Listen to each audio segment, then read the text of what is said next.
கர்த்தருடைய நாமத்திற்கு மகிமை உண்டாகட்டும். நம்ம இந்த நாளினுடைய நிகழ்வுகளுக்காக கடந்து செல்வதற்கு முன்பாக இந்த ஆராதனையை துவக்குவதற்கு ஏதுவாக ஜெபத்தையும் பாடல் ஆராதனையும் அம்மா நளினி அவர்களுடைய குடும்பத்தின் சார்பாக நமக்கு செய்து கொடுக்கப்படும். நாம் யாவரும் ஜெபத்தோடு அந்த நிகழ்ச்சிகளாக கடந்து செல்வோம்.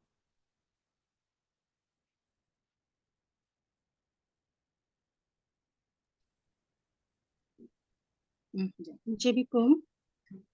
நேற்றும் இன்றும் என்றும் மாறாமல் இருக்கிறீங்க நல்ல தகப்பனே ஏசப்பா, இந்த இரவு வேலைக்காக உம்மை ஸ்தோத்திரிக்கிறோம் சுவாமி.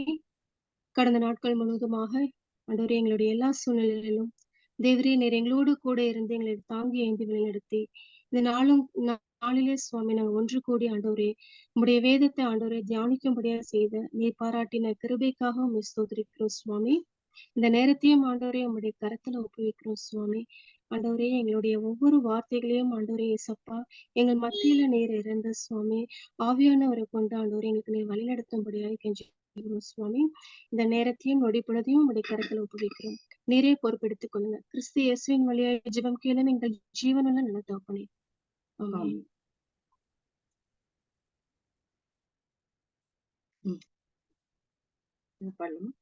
இந்த வேளையிலும் தேவனுடைய நாமம் துதிக்கும்படியாக சீயோன் இனிய கீதங்களிலே 264வது பாடலை நாம் பாடி கேட்போம்.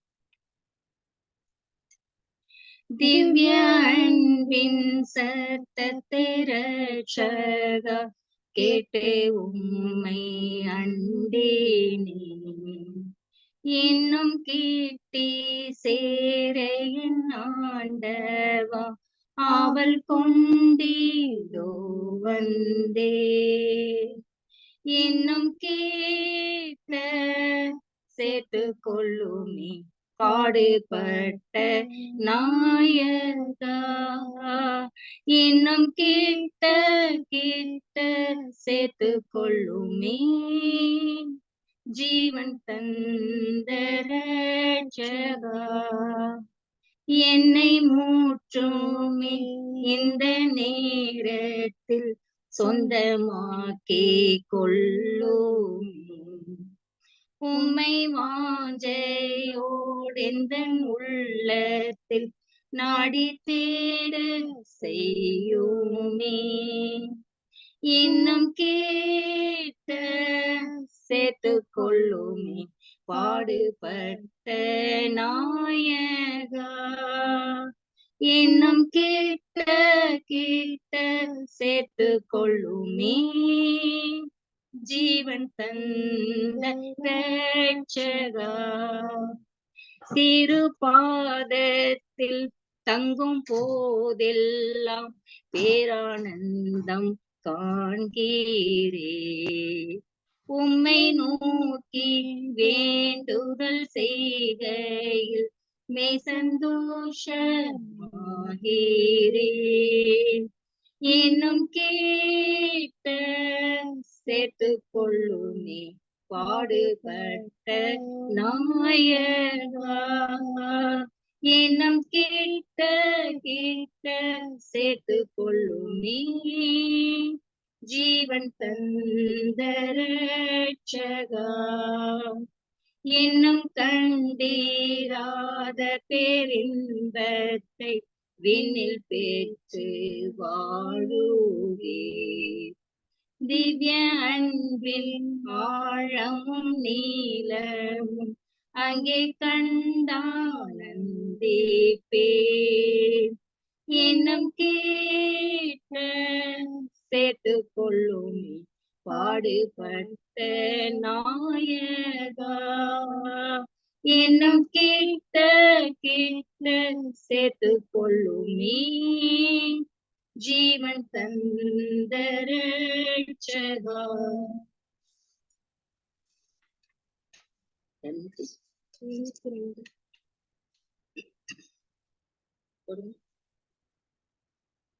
பாடல் எண் 272.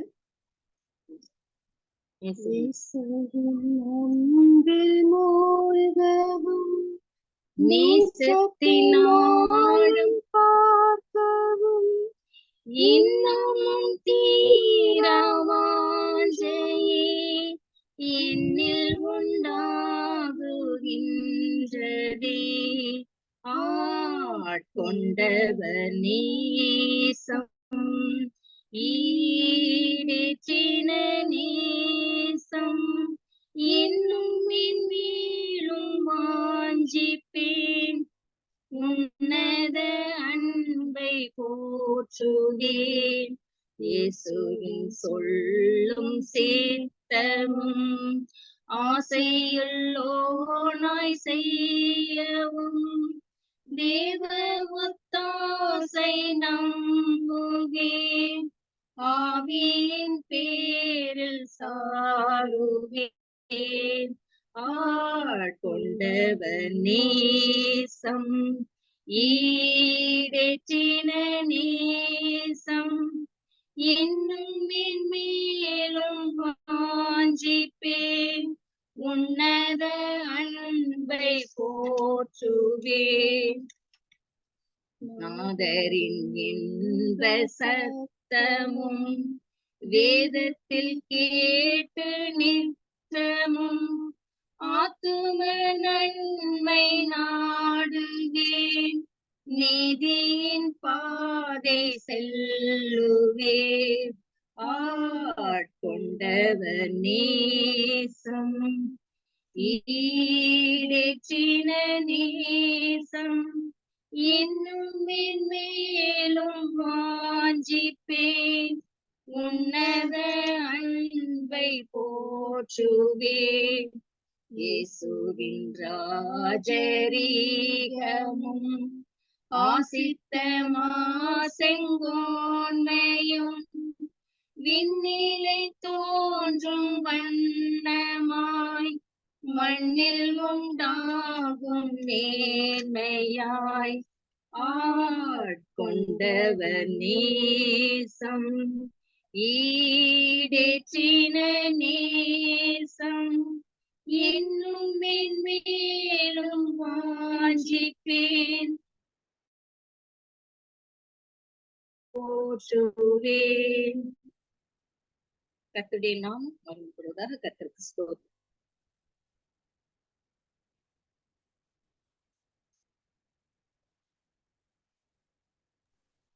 இந்த நல்ல பாடல் ஆராதனை நடத்தி கொடுத்த அருமையான அம்மாவுக்கும் மகளுக்கும் கர்த்தருடைய நாமத்தினால் வாழ்த்துதலை தெரிவித்துக் கொள்கிறேன். நிச்சயமாக தேவன் அந்த குடும்பத்தை ஆசீர்வதிக்க நாம் ஜெபித்துக் கொள்வோம்.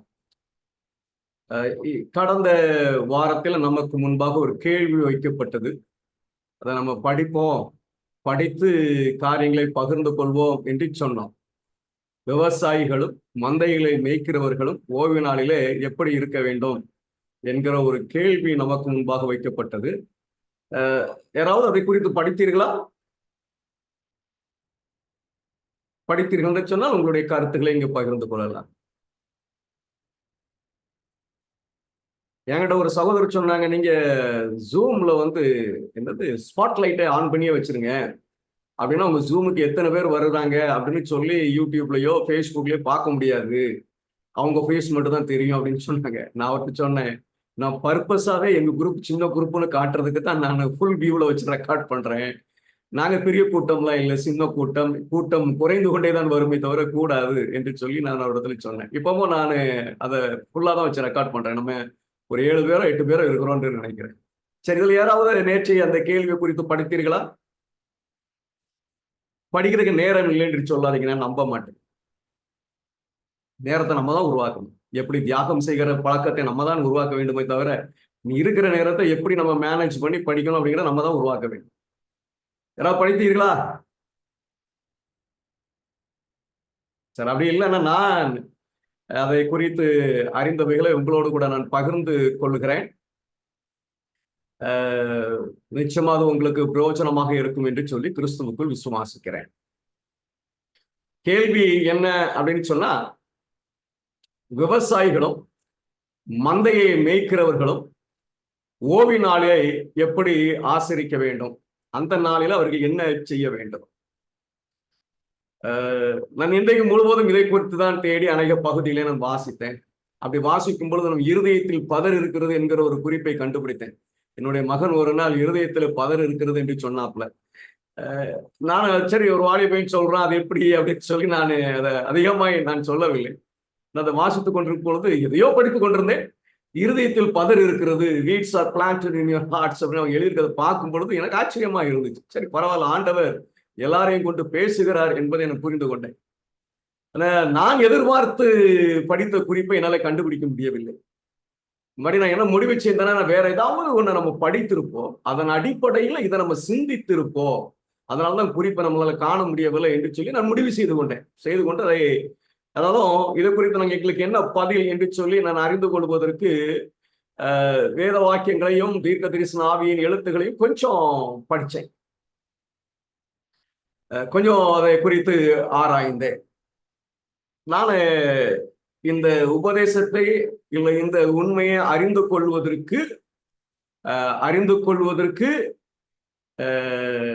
எவை அடிப்படையாக வைத்து அதை விளங்கிக் கொள்ளலாம் என்பதற்காக சில குறிப்புகளையும் சில வசனங்களையும் உங்களிடத்தில் வைக்க நான் விரும்புகிறேன். அதற்கு பிறகு நம்ம இந்த நாளினுடைய காரியத்திற்காக கடந்து செல்வோம். கட்டளையின்படி எழுத்திலோ அல்லது ஆவியிலோ ஓய்வினாலே கடைபிடிக்காதவர்கள் கர்த்தர் மிகவும் அவமதிக்கப்பட்டார். நம்ம ஓய்வினால கடைபிடிக்க வேண்டும் என்பதை நம்ம மறந்து விடக்கூடாது. அது மிக மிக முக்கியமான ஒன்று.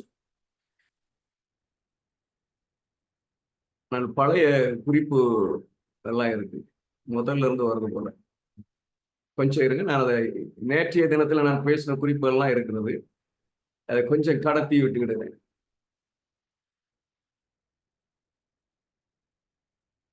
சரி, ஒரு மிக முக்கியமான காரியத்தை நம்ம விளங்கிக் கொள்ள வேண்டும். நம்ம வாழ்ந்து கொண்டிருக்கிற இடம் தேவனாலே சபிக்கப்பட்ட இடம். சபிக்கப்பட்ட இடம்னு சொன்னா ஏதோ ஏதேன் தோட்டத்துல மனிதன் விழுந்த உடனே ஒரு சாபத்தை கொடுத்தாரு, அதோட முடிஞ்சு அப்படின்னு நீங்க நினைத்து விடக்கூடாது. அது தொடர்ந்து சபிக்கப்பட்டு கொண்டே இருக்கிறது. தீர்க்கதரிசி சொல்றாங்க பாருங்க, கீழ்ப்படியாவின் காரணமாக ஆதாமின் சந்ததியார் மீதும் பூமியின் மீதும் முதல் சாபம் உச்சரிக்கப்பட்டது. காயின் தன் சகோதரனாகிய ஆபேலை கொன்ற பின் இரண்டாவது சாபம் நிலத்தின் மேல் வந்தது. காய் என்று சொல்லுவார், நீ விளைச்ச அந்த நிலம் பலன் கொடுக்காது என்று சொல்லுவார். தேவனிடமிருந்து வந்த மூன்றாவது பயங்கரமான சாபம் ஜல பிரயாணத்தின் போது பூமியில் வந்தது. மனிதனை ஏன் சிருஷ்டித்தேன் என்று தேவன் தீர்மானித்த பொழுது என்ன உண்டாயிருக்குன்னு சொன்னா கடுமையான சாபம் அங்க வந்திருக்கு. அப்ப நம்ம சாபம்ங்கிறது தொடர்ந்து அது கூடிக்கொண்டே வருகிறது. ஏதோ ஏதேல மட்டும்தான் சபிக்கப்பட்டார், அதுக்கு பிறகு சாபம் இல்லை என்கிற கண்ணோட்டத்துக்கு நீங்கள் வந்து விடாதீர்கள். சாபம் தொடர்ந்து இருந்து கொண்டு தான் இருக்கிறது. சரி, இன்னொரு குறிப்பை நான் உங்களோடு கூட பகிர்ந்து கொள்கிறேன். பாம்பின் தடம் தெரியாத, அதன் விஷ கொட்டு உணரப்படாத இடம் பூமியில் இல்லை. பாம்புனா அங்க சாத்தானுடைய காரியத்தை குறித்து பேசுகிறார்கள். பூமி முழுவதும் தீட்டுப்பட்டு உள்ளது.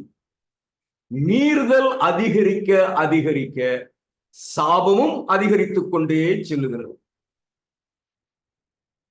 நெருப்பால் சுத்திகரிக்கப்படுவதற்கு பூமி ஆயத்தம் ஆகிறது. ஒண்ணு நல்லா தெரிஞ்சுக்கணும், நம்ம ஒரு எந்த உலகத்திலே சாட்சி பகிர்வதற்காக அனுமதிக்கப்பட்டிருக்கிறோம் அப்படின்னு சொன்னா சாபம் பெருகிக் கொண்டே இருக்கிறது. மீறுதல் பெருக பெருக சாபமும் பெருகிக் கொண்டே இருக்கும். அப்படிப்பட்ட ஒரு இடத்துல நாம் தேவனுக்கு சாட்சி பகர அனுமதிக்கப்பட்டிருக்கிறோம், அழைக்கப்பட்டிருக்கிறோம் என்பதை நீங்களும் நானும் மறந்து விடக் கூடாது. ஆண்டவர் இவ்வளவு பயங்கரமான ஒரு இடத்துல நம்மை வைத்து அவருக்கு சாட்சி பகர சொல்லுகிறதுனால தான் அவரு என்னுடைய வெளி தோற்றமான கிரியைகளினாலே அல்ல, என் உள்ளத்தில் உள்ள எண்ணங்களின் அடிப்படையில அவர் நியாயம் தீர்க்கிறவராக இருக்கிறார். வசனம் நல்லா சொல்லுகிறது, கர்த்தர் எல்லா இருதயங்களையும் ஆராய்ந்து நிலவுகளின் தோற்றங்களை எல்லாம் அறிந்திருக்கிறார். இதயத்தை ஆராய்கிறவரும் உள்ளேந்திரியங்களை சோதிக்கிறவருமா இருக்கிறேன். ஏன் அப்படின்னு கேட்டீங்கன்னா, இந்த உலகம் பாவத்தினால நிரம்பி கொண்டே இருக்கிறது. சாபம் மிக பயங்கரமாக இருந்து கொண்டே இருக்கிறது. அது கூடிக்கொண்டே இருக்கிறது. அந்த இடத்துல அவரு சும்மா நம்மள கண்ணை மூடிக்கிட்டு இதெல்லாம் நீ செய்யாதான் அப்படின்னு ஒரு நியாயம் இருக்குல்ல. என் உள்ளத்தின் ஆழத்தின் நோக்கத்தை பார்க்கிறேன். ஒரு செயலை செய்யும் பொழுது, ஒரு வார்த்தையை பேசும் பொழுது, ஒரு சூழ்நிலையை நான் சந்திக்கும் பொழுது, என் உள்ளத்தினுடைய நோக்கத்தை அடிப்படையாக வைத்தே என நியாயம் இருக்கிறார். இந்த 2 காணிக்கை கொடுக்க போனாங்க. நிறைய காணிக்கைகளை கொடுத்தாங்க. அந்த ஒரு விதவை 2 காணிக்கை மட்டும் கொடுத்தாரு. ஆண்டவர் அந்த வெளி தோற்றமான கிரியைகளை வைத்து அவர் நியாயம் விசாரிக்கல. அந்த 2 வெள்ளி காசுகளை கொடுத்த அந்த விதவினுடைய உள்ளத்தின் ஆழத்தையும் அவருடைய எண்ணத்தையும் நோக்கத்தையும் புரிந்தே நியாயம் விசாரித்தார். அவர் அந்த நியாய தீர்ப்பை செய்தார். அதனால நம்ம ஓய்நாள் ஆசரிப்பு குறித்து படிக்கும்போது நான் உங்களுக்கு மிகவும் தெளிவாக சொல்லியிருக்கிறேன். பிரமாணம் எது, அந்த பிரமாணத்தை நான் எப்படி செய்யணும், அதைத்தான் வேலை செய்யாமல் நான் இருக்க வேண்டும். 6 நாளும் நான் என் வேலையெல்லாம் செய்துக்கலாம், 7ஆம் நாள் ஓய்ந்து இருக்க வேண்டும், வேலை செய்யக்கூடாது. இதைத்தான் நம்ம வியாக்கியானம் பண்ணுகிறோம். இந்த வியாக்கியானத்தை செய்யும் பொழுது சில காரியங்களை நம்ம திட்டவட்டமா நீங்கள் செய்யக்கூடாது என்று சொல்ல முடியும். ஆனா சில காரியங்களை நம்ம செய்ய முடியாது. உள்ளத்தின் ஆழத்தையும் நோக்கத்தையும் எண்ணத்தையும் புரிந்தே கருத்தை நியாயம் விசாரித்தார். இதனாலதான் இயேசு என்ன சொல்ல, என்னுடைய பிரமாணங்கள் உமக்கு பாரமானது இல்லை. நான் எப்படி ஒண்ணு நியாயம் இருக்கிறேன், உள்ளத்தை பார்த்து எனக்கு உண்மையாயிரு. உன்னுடைய சுயத்துக்காக நீ தீர்மானங்களை செய்யாத, எனக்காக தீர்மானத்தை செய், என் நோக்கத்திற்காக தீர்மானத்தை செய்ய. என்னை நம்பு, என்னை விசுவாசி. நான் உன் உள்ளத்தின் ஆழத்தை பார்க்கிறேன். அதெல்லாம் எனக்கு இருக்கிற தேவனுடைய பிள்ளைகளை, சிலர் நம்ம நியாயப்பிரமாணத்தை கை கொள்றோம் அப்படின்னு கூட நம்ம சொல்லலாம். உண்மைதான், நம் நியாயப்பிரமாணத்தை கை கொள்கிறவர்களாகத்தான் இருக்கிறோம். நியாயப்பிரமாணத்தை கை கொள்கிறவர்களாகத்தான் இருக்கிறோம். ஆனா ஒரு வாலிபன் ஆண்டவரிடத்துல நித்திய ஜீவனை பெறுவதற்கு என்ன செய்ய வேண்டும் என்று கேட்ட பொழுது, என் தேவன் நியாயப்பிரமாணத்தை சொல்லும் பொழுது, சிறு வயது முதல் நான் கடைபிடித்துக் கொண்டிருக்கிறேனே, ஆனா அவர் ஒரு குறைய நான் உன்ட்ட பாக்குறேன், எல்லாத்தையும் விட்டு தரித்திரோடு கொடுத்துட்டு என் பின்னாடி பாடுகிட்டார். அந்த நியாயப்பிரமாணத்தை இயேசுவோடு நின்று பார்த்தால் அவன் குற்றவாளியாகி தருவான். ஆனால் அவன் தன்னைத்தானே நிலைநிறுத்தி கொண்டு பார்த்தால் அவன் பாவியாக அவனுக்கு தெரியாது. அவன் நியாயப்பிரமாணத்தை கை கொள்கிறவர்களாக தான் தெரியும். உள்ளத்தின் ஆழத்தை பார்க்கிறவர்கள் என் கர்த்தர் என்பதை நீங்கள் நான் மறந்து கொள்ளக்கூடாது. நீங்களும் நானும் நியாயப்பிரமாணத்தை கை கொள்ளும்போது உள்ளத்தின் ஆழத்தை பார்க்கிறவர்களாக இருக்கிறோமா என்பதை சிந்தித்து பார்க்க வேண்டும். 2 முக்கியமான இதை மனதில் வைத்துட்டு நம்ம அந்த விவசாயத்தை குறித்தும் மந்தையை பராமரிப்பதை குறித்தும் படிக்க போகிறோம். இந்த நிலத்தை பண்படுத்தி விவசாயம் செய்கிற அந்த அனுபவத்தை தேவன் ஏதேன் தோட்டத்திலே மனிதனிடத்திலே கொடுத்தார். இதை பண்படுத்தவும் காக்கவும் என்று கட்டளையிட்டார். ஆனா விழுந்த பிறகு மனித சந்ததியை பார்க்கும் பொழுது ஆபேல் மந்தையை பராமரிக்கிறவன் என்று சொல்லி வேதம் சொல்லுகிறார். ஏதேன் தோட்டத்துல மந்தையை பராமரிக்கிற அனுபவம் இருந்துச்சா அப்படின்னு கேட்டா எனக்கு இல்லை என்று உணர்த்தப்படுகிறது. விழுந்த பிறகு மனிதனுக்கு கூடுதலான ஒரு பொறுப்பாக இந்த மந்தையை தேர்க்கிற பொறுப்பு உண்டாயிருக்கிறது.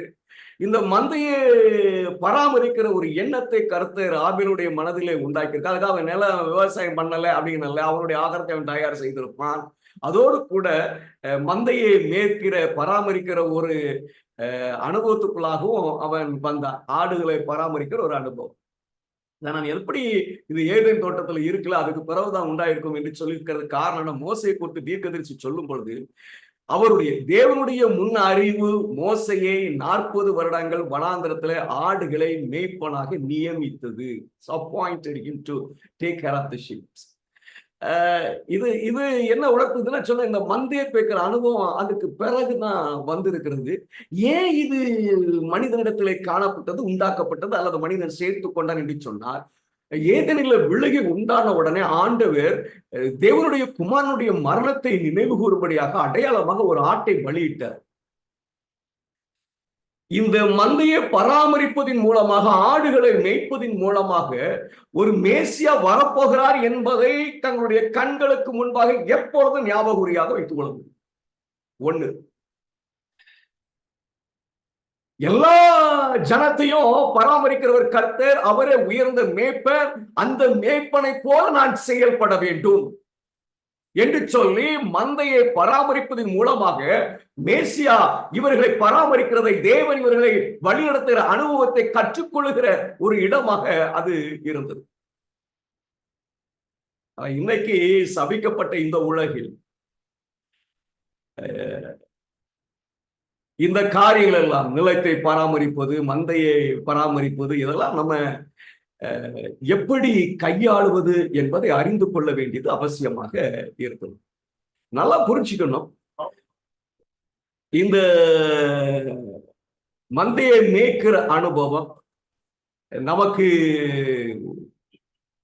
சும்மா வந்துடல. அதுக்கு பின்னாடி ஒரு திட்டம் இருக்கிறதை பார்க்கிறோம். நிலத்தை பண்படுத்தும் போதும் சரி, மந்தையை பராமரிக்கும் போதும் சரி, என் மனதில் ஒரு காரியம், ஒரு நோக்கத்திற்காக அவைகள் ஏற்படுத்தப்பட்டிருக்கிறது என்பதை நம்ம விளங்கிக் கொள்ள வேண்டும். சரி, இப்ப நம்ம விவசாயத்தை குறித்து பார்ப்போம். இந்த விவசாய வேலையில நம்ம செய்ய வேண்டிய மிக முக்கியமான காரியம், நிலத்தை விதைப்பதற்கு நம்ம ஆயத்தப்படுத்த வேண்டும். ஒரு ப்ரிப்பரேட்டரி ஒர்க் இந்த நிலத்துல நம்ம செய்யணும். ஒரு விதையை விதைக்கணும்னு சொன்னா நிலத்தை ஆயத்தப்படுத்துகிற ஒரு வேலை இருக்கிறது. இன்னொன்னு, நம்ம விதையை விதைக்க வேண்டும். அது ஒரு வேலை அதற்குள்ளாக இருக்கிறதை நீங்கள் பார்க்க முடியும். இன்னொன்னு, அந்த நல்ல தண்ணி பாய்ச்சி அதை முளைக்கிறதுக்கும் அது வளர்றதுக்கும் நம்ம உதவி செய்ய வேண்டும். களை எடுக்க வேண்டும், அதை பராமரிக்க வேண்டும். பூச்சி அந்த மாதிரி எதுவும் வராதபடி, வந்தா அதை எப்படி தவிர்க்கணும், அந்த பராமரிப்பு விளைச்சல் மறுபடியும் அறுவடை செய்யணும்.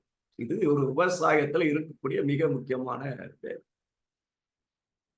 ஓய்நாள்ல நான் இதை எப்படி கையாளுகிறது, நிலத்துக்கு தண்ணீர், செடிக்கு தண்ணி பாய்க்கணுமே அப்படின்னு நீங்க நினைக்கலாம்.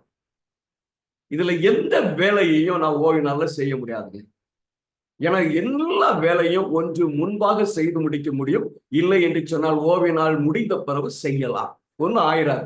நீங்க வெள்ளிக்கிழமை சாயங்காலம் தண்ணீர் பாய்ச்சிட்டு நீங்க ஓய்வினால் துவங்கின்னு சொன்னா ஓய்வினால் முடிச்ச பிறகு தண்ணீர் பாய்க்கலாம். இல்லை அப்படின்னு சொன்னா இரவுல சூரிய வெப்பம் கிடையாது, காலையில எழுப்பி முதலாம் நாள் காலையில தண்ணீர் பாய்ச்சிடும். இதுல எந்த வேலையையும் நீங்க ஓய்வினால செய்யறதுக்கு அனுமதி இல்லை. ஏன் அப்படின்னு சொன்னா, கொஞ்சம் தீர்க்கமாக ஆராய்ந்துங்க அப்படின்னு சொன்னா, புதிய வானம் புதிய பூமியில நம்ம எல்லாரும் பரலோகத்துல போய் தேவனை தொழுது கொள்வதற்காக ஓய்வு நாள்ல போவோம். அப்படித்தான் ஏதேனும் இருந்திருக்கும். அப்படி ஆனால் ஓய்வு நாளில் நிலத்தை பராமரிக்க நமக்கு அனுமதி இல்லை. இதுல பெக்குலர் கேசஸ் உண்டு. சில கேசஸ், இப்ப நம்ம பாவ உலகத்தில் இருக்கிறோம், சபிக்கப்பட்டிருக்குது, நிலம் பலன் தராது. ஆனா சில இடத்துல தண்ணீர் வசதி அதிகம் இருக்காது, ஆனா விவசாயம் செய்து கொண்டு இருப்பாரு. எனக்கு ஒரு அனுபவம் இருந்ததுனால இதை பகிர்ந்து கொள்கிறேன். நான் தாராபுரத்துல வேலை செய்யும் போது நாரணாபுரம் என்ற ஒரு திருச்சபை பூட்டி கிடந்தது. என்னுடைய நண்பர்கள் மணியும் ஒரு ஆசிரியர் எபனேசர் சாலமனும் என்ன மத்தியானம் ஓய்னால பட்டு கிடந்து ஒரு சபை இருக்கு, போய் பார்த்துட்டு வருவோமா, கோயில் நடத்தி 6 மாசம் 1 வருஷம் ஆச்சுன்னு சொல்லி என்ன கூட்டிட்டு போனாங்க. அங்க கோயில் நடத்த தொடங்கும். அப்ப அங்க உள்ள விசுவாசிகள் தண்ணீர் பாய்க்கிறதுக்கு சனிக்கிழமை போவாங்க.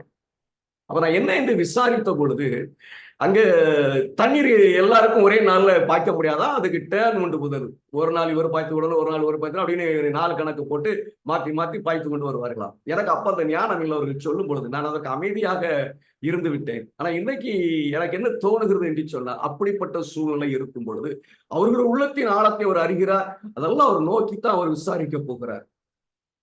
அந்த சூழ்நிலையை அவர் பார்க்கிறார். இந்த சாபத்தினால வரக்கூடிய பிள்ளைகளுக்கு வரக்கூடிய வேதனையை பார்க்கிறார். அவர்கள் அதை கையாளுவதற்கு எடுக்கிற தீர்மானத்தை பார்க்கிறார். அந்த தீர்மானத்தினால அவருடைய உள்ளம் எவ்வளவு தேவன் பக்கம் நிற்கிறது என்பதை அவர் சோதித்து அறிகிறார். ஆனா இன்னைக்கு நான் யோசிக்கும் பொழுது, ஒருவேளை சனிக்கிழமை இவருக்கு பாய்க்கிறதுக்கிட்ட அடுத்த நாள் ஞாயிற்றுக்கிழமை இன்னொருத்தர் பாய்க்க போறாரு. அந்த ஞாயிற்றுக்கிழமை பாய்க்கிற இடத்துல, எப்ப நீ சனிக்கிழமை பாய்ச்சிக்க, ஏன் தண்ணியை உன் தண்ணியை நான் பாய்ச்சிக்கிறேன் அப்படின்னு கேட்டு இருக்கிறாரா என்பது எனக்கு கேட்க வேண்டும். எல்லா வழிகளையும் பிரயாசப்பட்டு கதவு அடைத்து நிற்கும் பொழுது ஆண்டவருடைய சமூகத்துல கண்ணீரோடு ஜெபித்து, நான் மறுபடியும் சொல்றேன், take it for granted அல்ல, ஆண்டவருடைய சமூகத்துல ஒப்புரவாகி உங்கள் உள்ளத்தின் ஆழத்தை காட்டி அவரோடு கூட நீங்கள் சம்பாஷித்து தீர்மானிப்பீர்கள் என்று சொன்னால் அது தேவனுடைய சன்னிதானத்தில் ஏற்றுக்கொள்ளப்படும். ஆனா விவசாயத்தை பொறுத்தவரை நீங்க என்ன செய்ய முடியாது அப்படின்னு சொன்னா, எந்த நிலையிலும் ஓய்வினால் மீறுதலுக்கு ஏதுவாக கிரியை செய்ய அங்க அனுமதி இல்லை. ஸ்பெஷல் கேஸ்ல விட்டுருங்க, போதனை இது. இது மந்தையை மேய்க்கும் போது நம்முடைய முற்பிதாக்கள் ஆபிரகாமே வெண்ணெயையும் பாலையும், வெண்ணெயும் சொன்னா நம்ம இப்ப வெண்ணெய் எடுக்கிற முறை நமக்கு தெரியும். தயிர் உருவாக்கி பாலை தயிராக்கி அதை கடைந்து நம்ம வெண்ணெய் ஆக்குவோம். அவங்க எப்படி செஞ்சாங்க நமக்கு தெரியல, எனக்கு தெரியல. ஒருவேளை வரலாற்றை படித்தவர்களுக்கு தெரியறதுக்கு வாய்ப்பு இருக்கு. இன்னும் ஆண்டவர் அவர்கள் சொல்லும்போது உனக்கு என்னெல்லாம் கொடுத்தேன் அப்படின்னு சொன்னா, பசுவின் வெண்ணெயையும் ஆட்டின் பாலையும் பாசானில் மேயும் ஆட்டுக்குட்டி ஆட்டுக்கடாக்கள் வெள்ளாட்டுக்கடாக்கள் இவைகளுடைய கொழுப்பையும் திருத்தமா இருக்கிற திராட்சை பழத்தினுடைய ரசத்தையும் நான் உனக்கு தந்தேன் அப்படிங்கிற. இது ஒரு உணவாகவும் இருந்திருக்கிறது. பால் உண்கிற பழக்கம், வெண்ணெயை உண்கிற பழக்கம், இதெல்லாம் அவங்க கிட்ட இருக்கதான் செய்திருக்கிறது. ஒருவேளை இதை குறித்து அவர்கள் வியாபாரமும் செய்திருக்கலாம், மறுக்கிறதுக்கு இல்லை. ஏன்னா அவங்க பாலை வெண்ணெய் ஆக்குறாங்க அப்படின்னு சொன்னா அவ்வளவு வெண்ணெய் அவங்க சாப்பிட போறதுல அது வியாபாரம் செய்து இருக்கலாம். இன்னைக்கு இந்த கடைசி நாட்களில் நான் அதை எப்படி கையாளுகிறது என்பதை நான் அறிந்து கொள்ள வேண்டும். மந்தையை பராமரிக்கும் பொழுது தொழுவத்தை சுத்தம் செய்ய வேண்டும், தினமும் செய்ய வேண்டும். அந்த மந்தையை பராமரிப்பதற்கு அதற்கு தினமும் உணவு கொடுக்க வேண்டும், தண்ணீர் கொடுக்க வேண்டும், மேய்ச்சலுக்கு அனுப்ப வேண்டும். நம்ம வாக்கிங் அப்படின்னு சொல்லுவோம் தெரியுமா, நம்ம போக மாட்டோம், நம்ம மாடு ஆடு மாட்டோம், அனுப்பினத்தான் அது ஆரோக்கியமாக இருக்கும். பட் பால் டெய்லி நம்ம கறக்கணும். கறவை மாடுலையோ பாடுகளையோ பால்வே கறக்கிற அனுபவம் வேண்டும். அந்த பாலை நம்ம உணவுக்காக கறக்கலாம், வெண்ணெயாக்குவதற்காக கறக்கலாம், வியாபாரம் செய்கிறதுக்காக. இப்ப ஓய்வு நாள்ல நான் எதை செய்யலாம்? பால் கறக்கலாமா? தொழுவத்தை சுத்தம் செய்யலாமா? மாட்டு தொழுவத்தை சுத்தம் செய்யலாமா? மாடுகளுக்கு உணவு தண்ணீரை அன்னைக்கு நான் கொடுக்கலாமா? இப்படி கேள்வி நம் மனதில் எழும்பும். எனக்கு அருமையான தேவனுடைய பிள்ளைகளை, உங்க கையில பராமரிப்புக்காக கொடுக்கப்பட்டிருக்கிற அந்த மந்தை ஜீவன் உள்ளது. அதை இரவு ஒரு இடத்துல கட்டி இருந்தீர்கள் என்று சொன்னால் அதுல மூத்திரம் பாய்த்திருக்கும், சாணம் போட்டு இருக்கிறோம். அந்த மந்தையை அந்த நாள் முழுவதும் அதில் கஷ்டப்பட விடுவதற்கு நமக்கு அனுமதி இல்லை. அதுக்கு தெரியாது, அதுக்கு சொல்ல தெரியாது. உங்களுக்கும் எனக்கும் ஆண்டவர் ஞானத்தை கொடுத்திருக்கிறார். ஒன்று, அந்த மந்தையை இரவு நேரத்தில இருந்த இடத்துல இருந்து இன்னொரு இடத்துக்கு மாற்ற வேண்டும். மாற்றுகிறதுக்கு போதுமான வசதி இல்லை என்று சொன்னால் அந்த இடத்தை நாம் சுத்தம் பண்ணிதான் ஆக வேண்டும் என்று சொல்லி நான் நினைக்கிறேன். அந்த ஆடு மாடுகள் அப்படி கஷ்டப்பட வருவதற்கு தேவன் நிச்சயமாக நம்மை அனுமதிக்க மாட்டார். ஆனா கூடுமான வரைக்கும் அப்படி நம்ம சுத்தம் செய்ய வேண்டிய சூழ்நிலை இருந்தால், என்னை பொறுத்தவரை எனக்கு அட்வைஸ் சொன்னா இடம் மாத்தி கட்டுங்க அப்படின்னு சொல்லிதான். சுத்தம் செய்யறத ஓய்வு நாள் கூட செஞ்சுக்கலாம். ஒருவேளை அதாவது செய்யறதுக்கு வழி இருக்க, அப்படிப்பட்டவர்கள் அந்த இடத்தை நம்ம சுத்தம் செய்யும் பொழுது இன்னைக்கு ஓய்வு நாள் மற்ற நாட்களை காட்டிலும் துரிதமாக தொடங்கி துரிதமாக முடித்து விடுது. என்னுடைய ஆலோசனை. இதை நீங்க சும்மா கிரேட் டேக்கிங் ஃபார் கிராண்டட் செய்ய முடியாது. ஆண்டவருடைய சமூகத்துல முழுமையாக ஒப்பு கொடுத்து, பாவ உலகத்தில் இப்படிப்பட்ட கஷ்டங்கள் எங்களுக்கு இருக்கிறது ஆண்டவரே, இந்த ஓய்வு நாள்ல இப்படிப்பட்ட ஒரு வேலையை நான் செய்ய வேண்டியது இருக்கிறதே, இந்த ஜீவன்களை நான் பராமரிக்கும் போது எனக்கு போதுமான வசதி இல்லை, ஆகையினால அதிகாலையில் எழுப்பி நான் செய்கிற ஆண்டவரை பொறுத்தரலும் மன்னித்தரலும் இந்த பாவ உலகத்தை எங்களை மீட்டரலும் என்கிற கண்ணீரோடான ஜபத்தோடு கூடத்தான் நீங்க அதை செய்ய முடியும். உணவு தண்ணீர் கண்டிப்பாய் கொடுக்க வேண்டும். இந்த உணவை, ஆடுபாடுகளுக்குரிய உணவை நீங்க அன்னைக்கு ஆயத்தம் செய்யக்கூடாது. இல்ல பருத்தி போட்டு ஆட்டி கொடுப்பாங்க. இப்பெல்லாம் அப்படி எல்லாம் இருக்கிற மாதிரி தெரியல. பருத்தியை ஊற போட்டு ஆட்டி அதை பால் எடுத்து மாட்டுக்கு கொடுப்பாங்க, பால் நல்லா சுரக்கும் என்று சொல்லி. ஆக அன்னைக்கு நீங்க ஆட்டக்கூடாது. அந்த ஓய்வுனால அந்த பருத்தி பாலை தவிர்த்து விடலாம். அதுக்கு பதிலாக நீங்க புண்ணாக்கு வாங்கி ஊற போட்டு தண்ணி காட்டலாம். நீங்க நேரத்தை வெள்ளிக்கிழமையை ஊற போட்டு அதை எடுத்து காலையில தண்ணி காட்டலாம். அதுக்கு கொடுக்க வேண்டிய வைக்கோல்கள் எல்லாம் சரியா இருக்குதா என்பதை நான் முன்னதாகவே பார்த்து கொள்ள வேண்டும். அதை மேய்ச்சலுக்கு அனுப்ப முடியாது. அது உங்க வீட்டுல தான் உங்களோடு கூட ஓய்ந்து இருக்க வேண்டும். அப்போ அதற்கு எதுவான எல்லா காரியங்களும் நான் ஆயத்தம் செய்ய வேண்டும். எனக்கு அருமையான தேவனுடைய பிள்ளைகள், இதுல மிக முக்கியமானது பால் கறக்கிற அனுபவம்.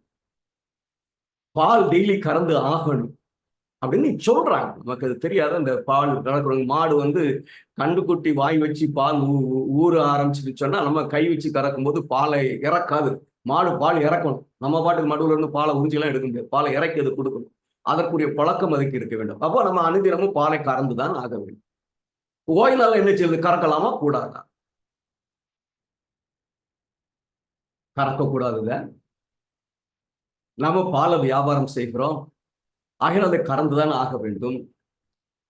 நான் முன்னதை சொன்னது போல தொழுவத்தை சுத்தம் சொல்லுகிறது போல அந்த பால் கறக்கிற அனுபவத்துல ஏனதான ஹாயாராயிடுச்சு, ஆண்டவர் என்னால கறந்துக்கலாம்னு சொல்ற, கறந்துக்கலாம்ப்பா, ஒன்றும் செய்ய மாட்டாருப்பா அப்படின்னு சொல்லிட்டு ஏனதான நான் இருக்க முடியாது. அந்த நிலையை நிச்சயமாக உணர்ந்து ஆண்டவரோடு கூட அந்த நிலைக்கான வருத்தத்தை தெரிவித்து ஒவ்வொரு வாரமும் கண்ணீரோட தான் அதை கறக்க வேண்டும். கறந்த பால் உங்களுக்கு அன்றைய தினத்துல உணவுக்காக நீங்க உபயோகப்படுத்தக்கூடாது. ஒருவேளை அந்த பாலை நீங்க வெண்ணெய்க்காக ஆயத்தம் செய்ய வேண்டிய மிச்சம் இருக்கும். நீங்க வெண்ணெய்க்காக ஆயத்தம் செய்ய வேண்டிய நீங்க பாலை காய்க்கணும். நீங்க காய்ங்க, வெண்ணெய்க்கு ஆயத்தப்படுத்துங்க. பாவ உலகத்துல இவைகளெல்லாம் நான் செய்ய வேண்டியது இருக்குது என்று சொல்லி ஆண்டவர் சொல்ல ஒப்புரவாகி அவைகளை உங்களுடைய ஆகாரத்துக்கான, உங்களுடைய உழைப்புக்கான, உங்களுடைய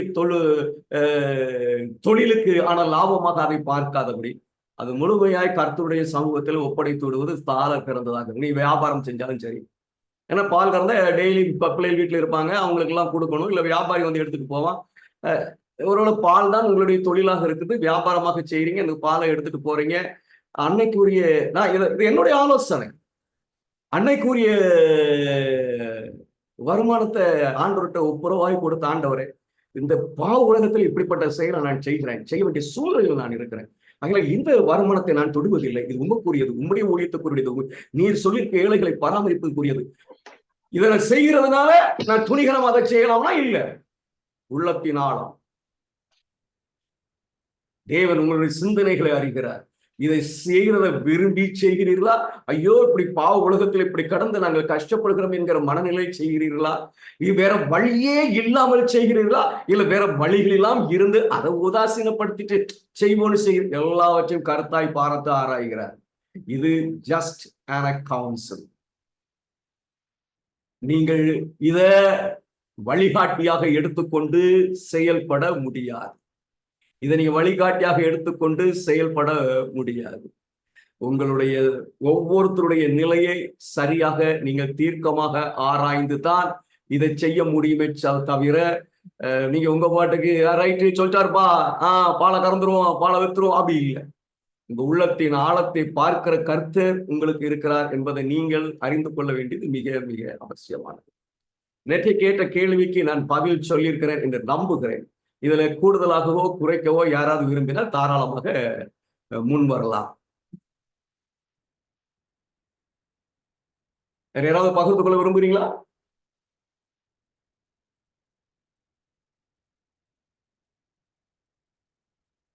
இதுல ஏதாவது குறைபாடுகள் சொல்ல விரும்புறீங்களா?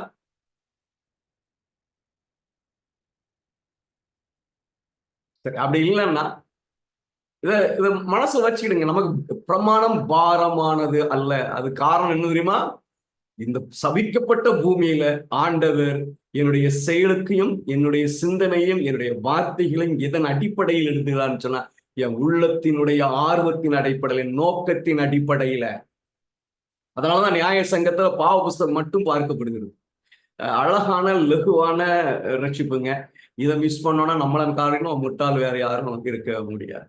சரி, அப்ப நம்ம செய்திக்குள்ளாக கடந்து செல்வோமா? சரி, நம்ம செய்திக்குள்ளாக கடந்து செல்கிறதுக்கு முந்தி ஜானகம் ஒரு சின்ன ஜெபம் பண்றீங்களா?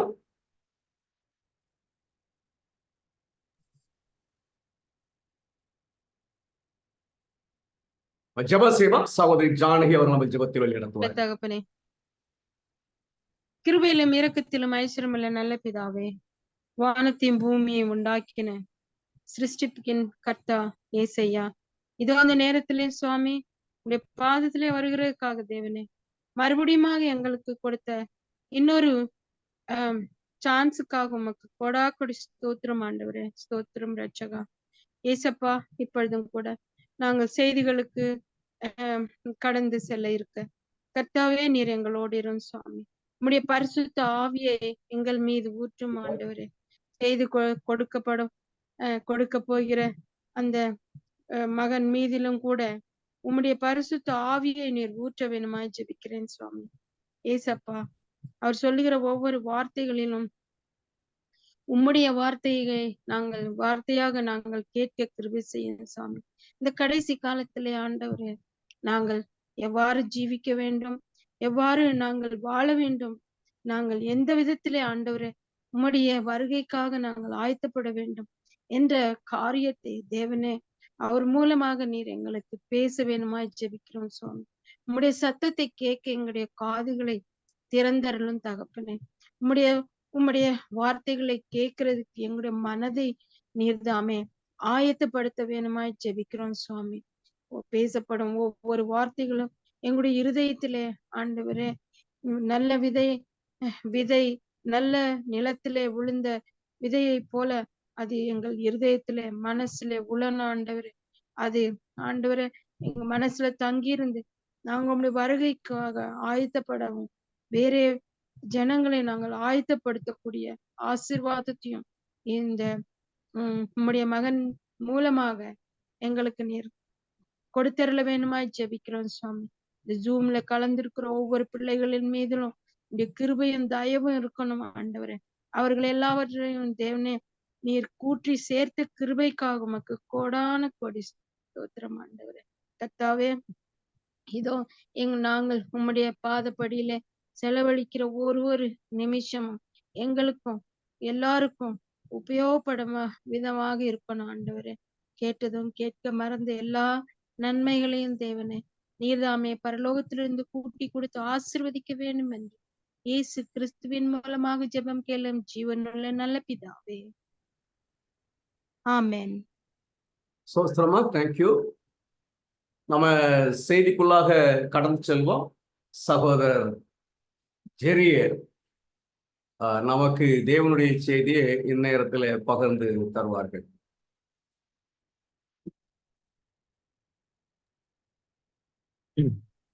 கர்த்தருடைய நாமத்துக்கு கனமும் மகிமையும் சோஸ்திரமும் உண்டாவதாக. ஆடியோ கேக்குதானே? இல்ல கேக்குது சுத்தம். ஓகே. இன்றைய நாள்ல வந்து நாம என்னத்தை குறிச்சு ஆராய போறோம்டா, ஓய்வு நாள்ல வந்து நாம என்னெல்லாம் செய்யலாம் என்னவெல்லாம் செய்யக்கூடாது என்பதை குறிச்சு வேதாகமத்திர உதவியோடையும் தீர்க்கதரிசியமையார் உதவியோடையும் நம்ம ஆராய்ஞ்சு பார்ப்போம்.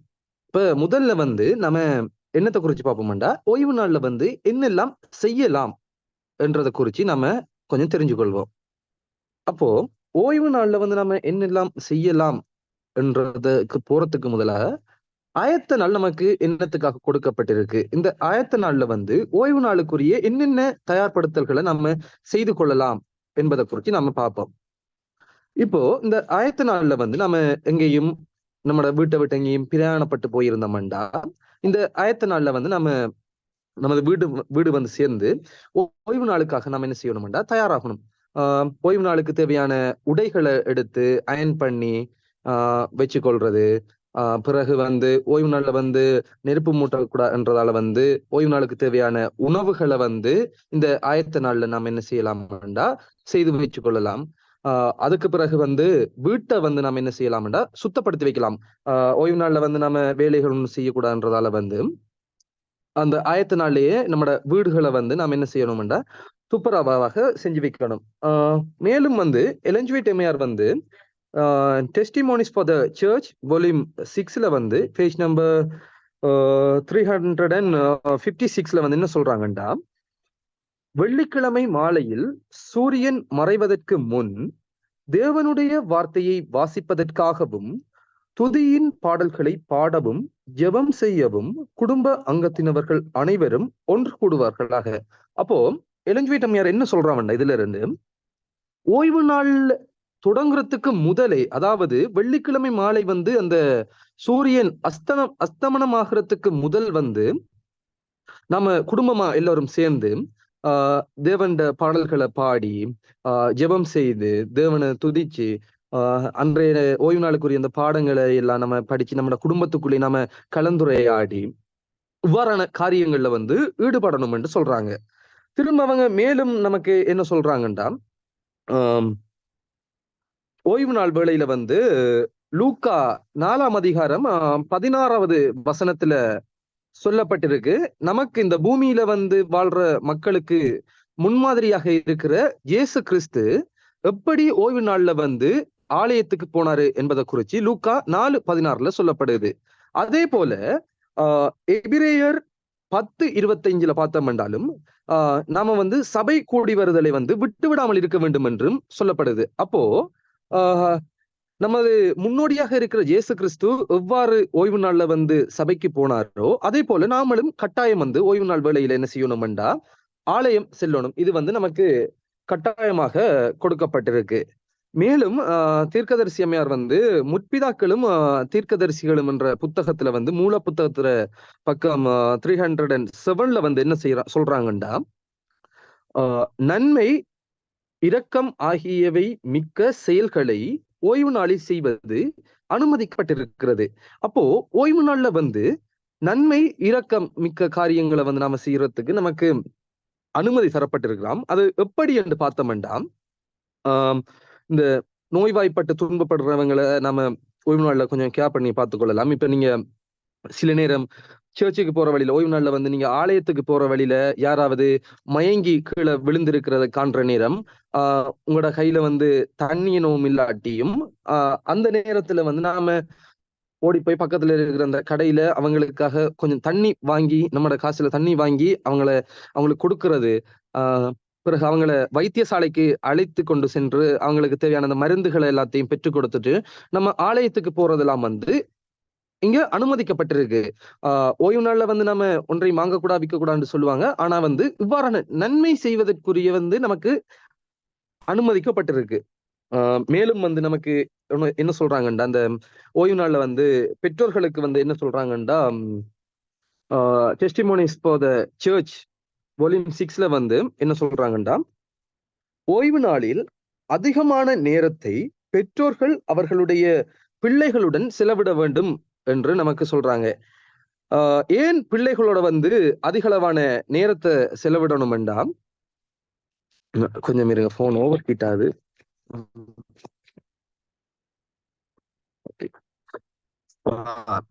ஏன் பிள்ளைகளோட அதிகளவான நேரத்தை செலவிடணும் என்று சொல்றாங்கடா, இந்த ஓய்வு நாள் வேளையில வந்து நம்ம பிள்ளைகளுக்கு வந்து தேவனை குறிச்சும் வேதாகமத்தை குறிச்சும் நம்ம அவங்களோட கதைச்சி அவங்களுக்கு தேவன்ட அன்பை பற்றி நம்ம விளங்க வைக்கணும். நாம அந்த நேரத்துல ஓய்வு நாள் வேளையில வந்து பிள்ளைகளை வந்து அவங்களோட பாட்டுக்கு சுயாதீனமாக விடுவோமா இருந்தோம்டா, அவங்க கொஞ்ச நேரத்திலேயே வந்து அவங்களோட அந்த அமைதியின் எல்லைகளை என்ன செய்வாங்கன்னா மீறி ஓய்வு நாள் வேளையில வந்து விளையாட தொடங்கிடுவாங்க.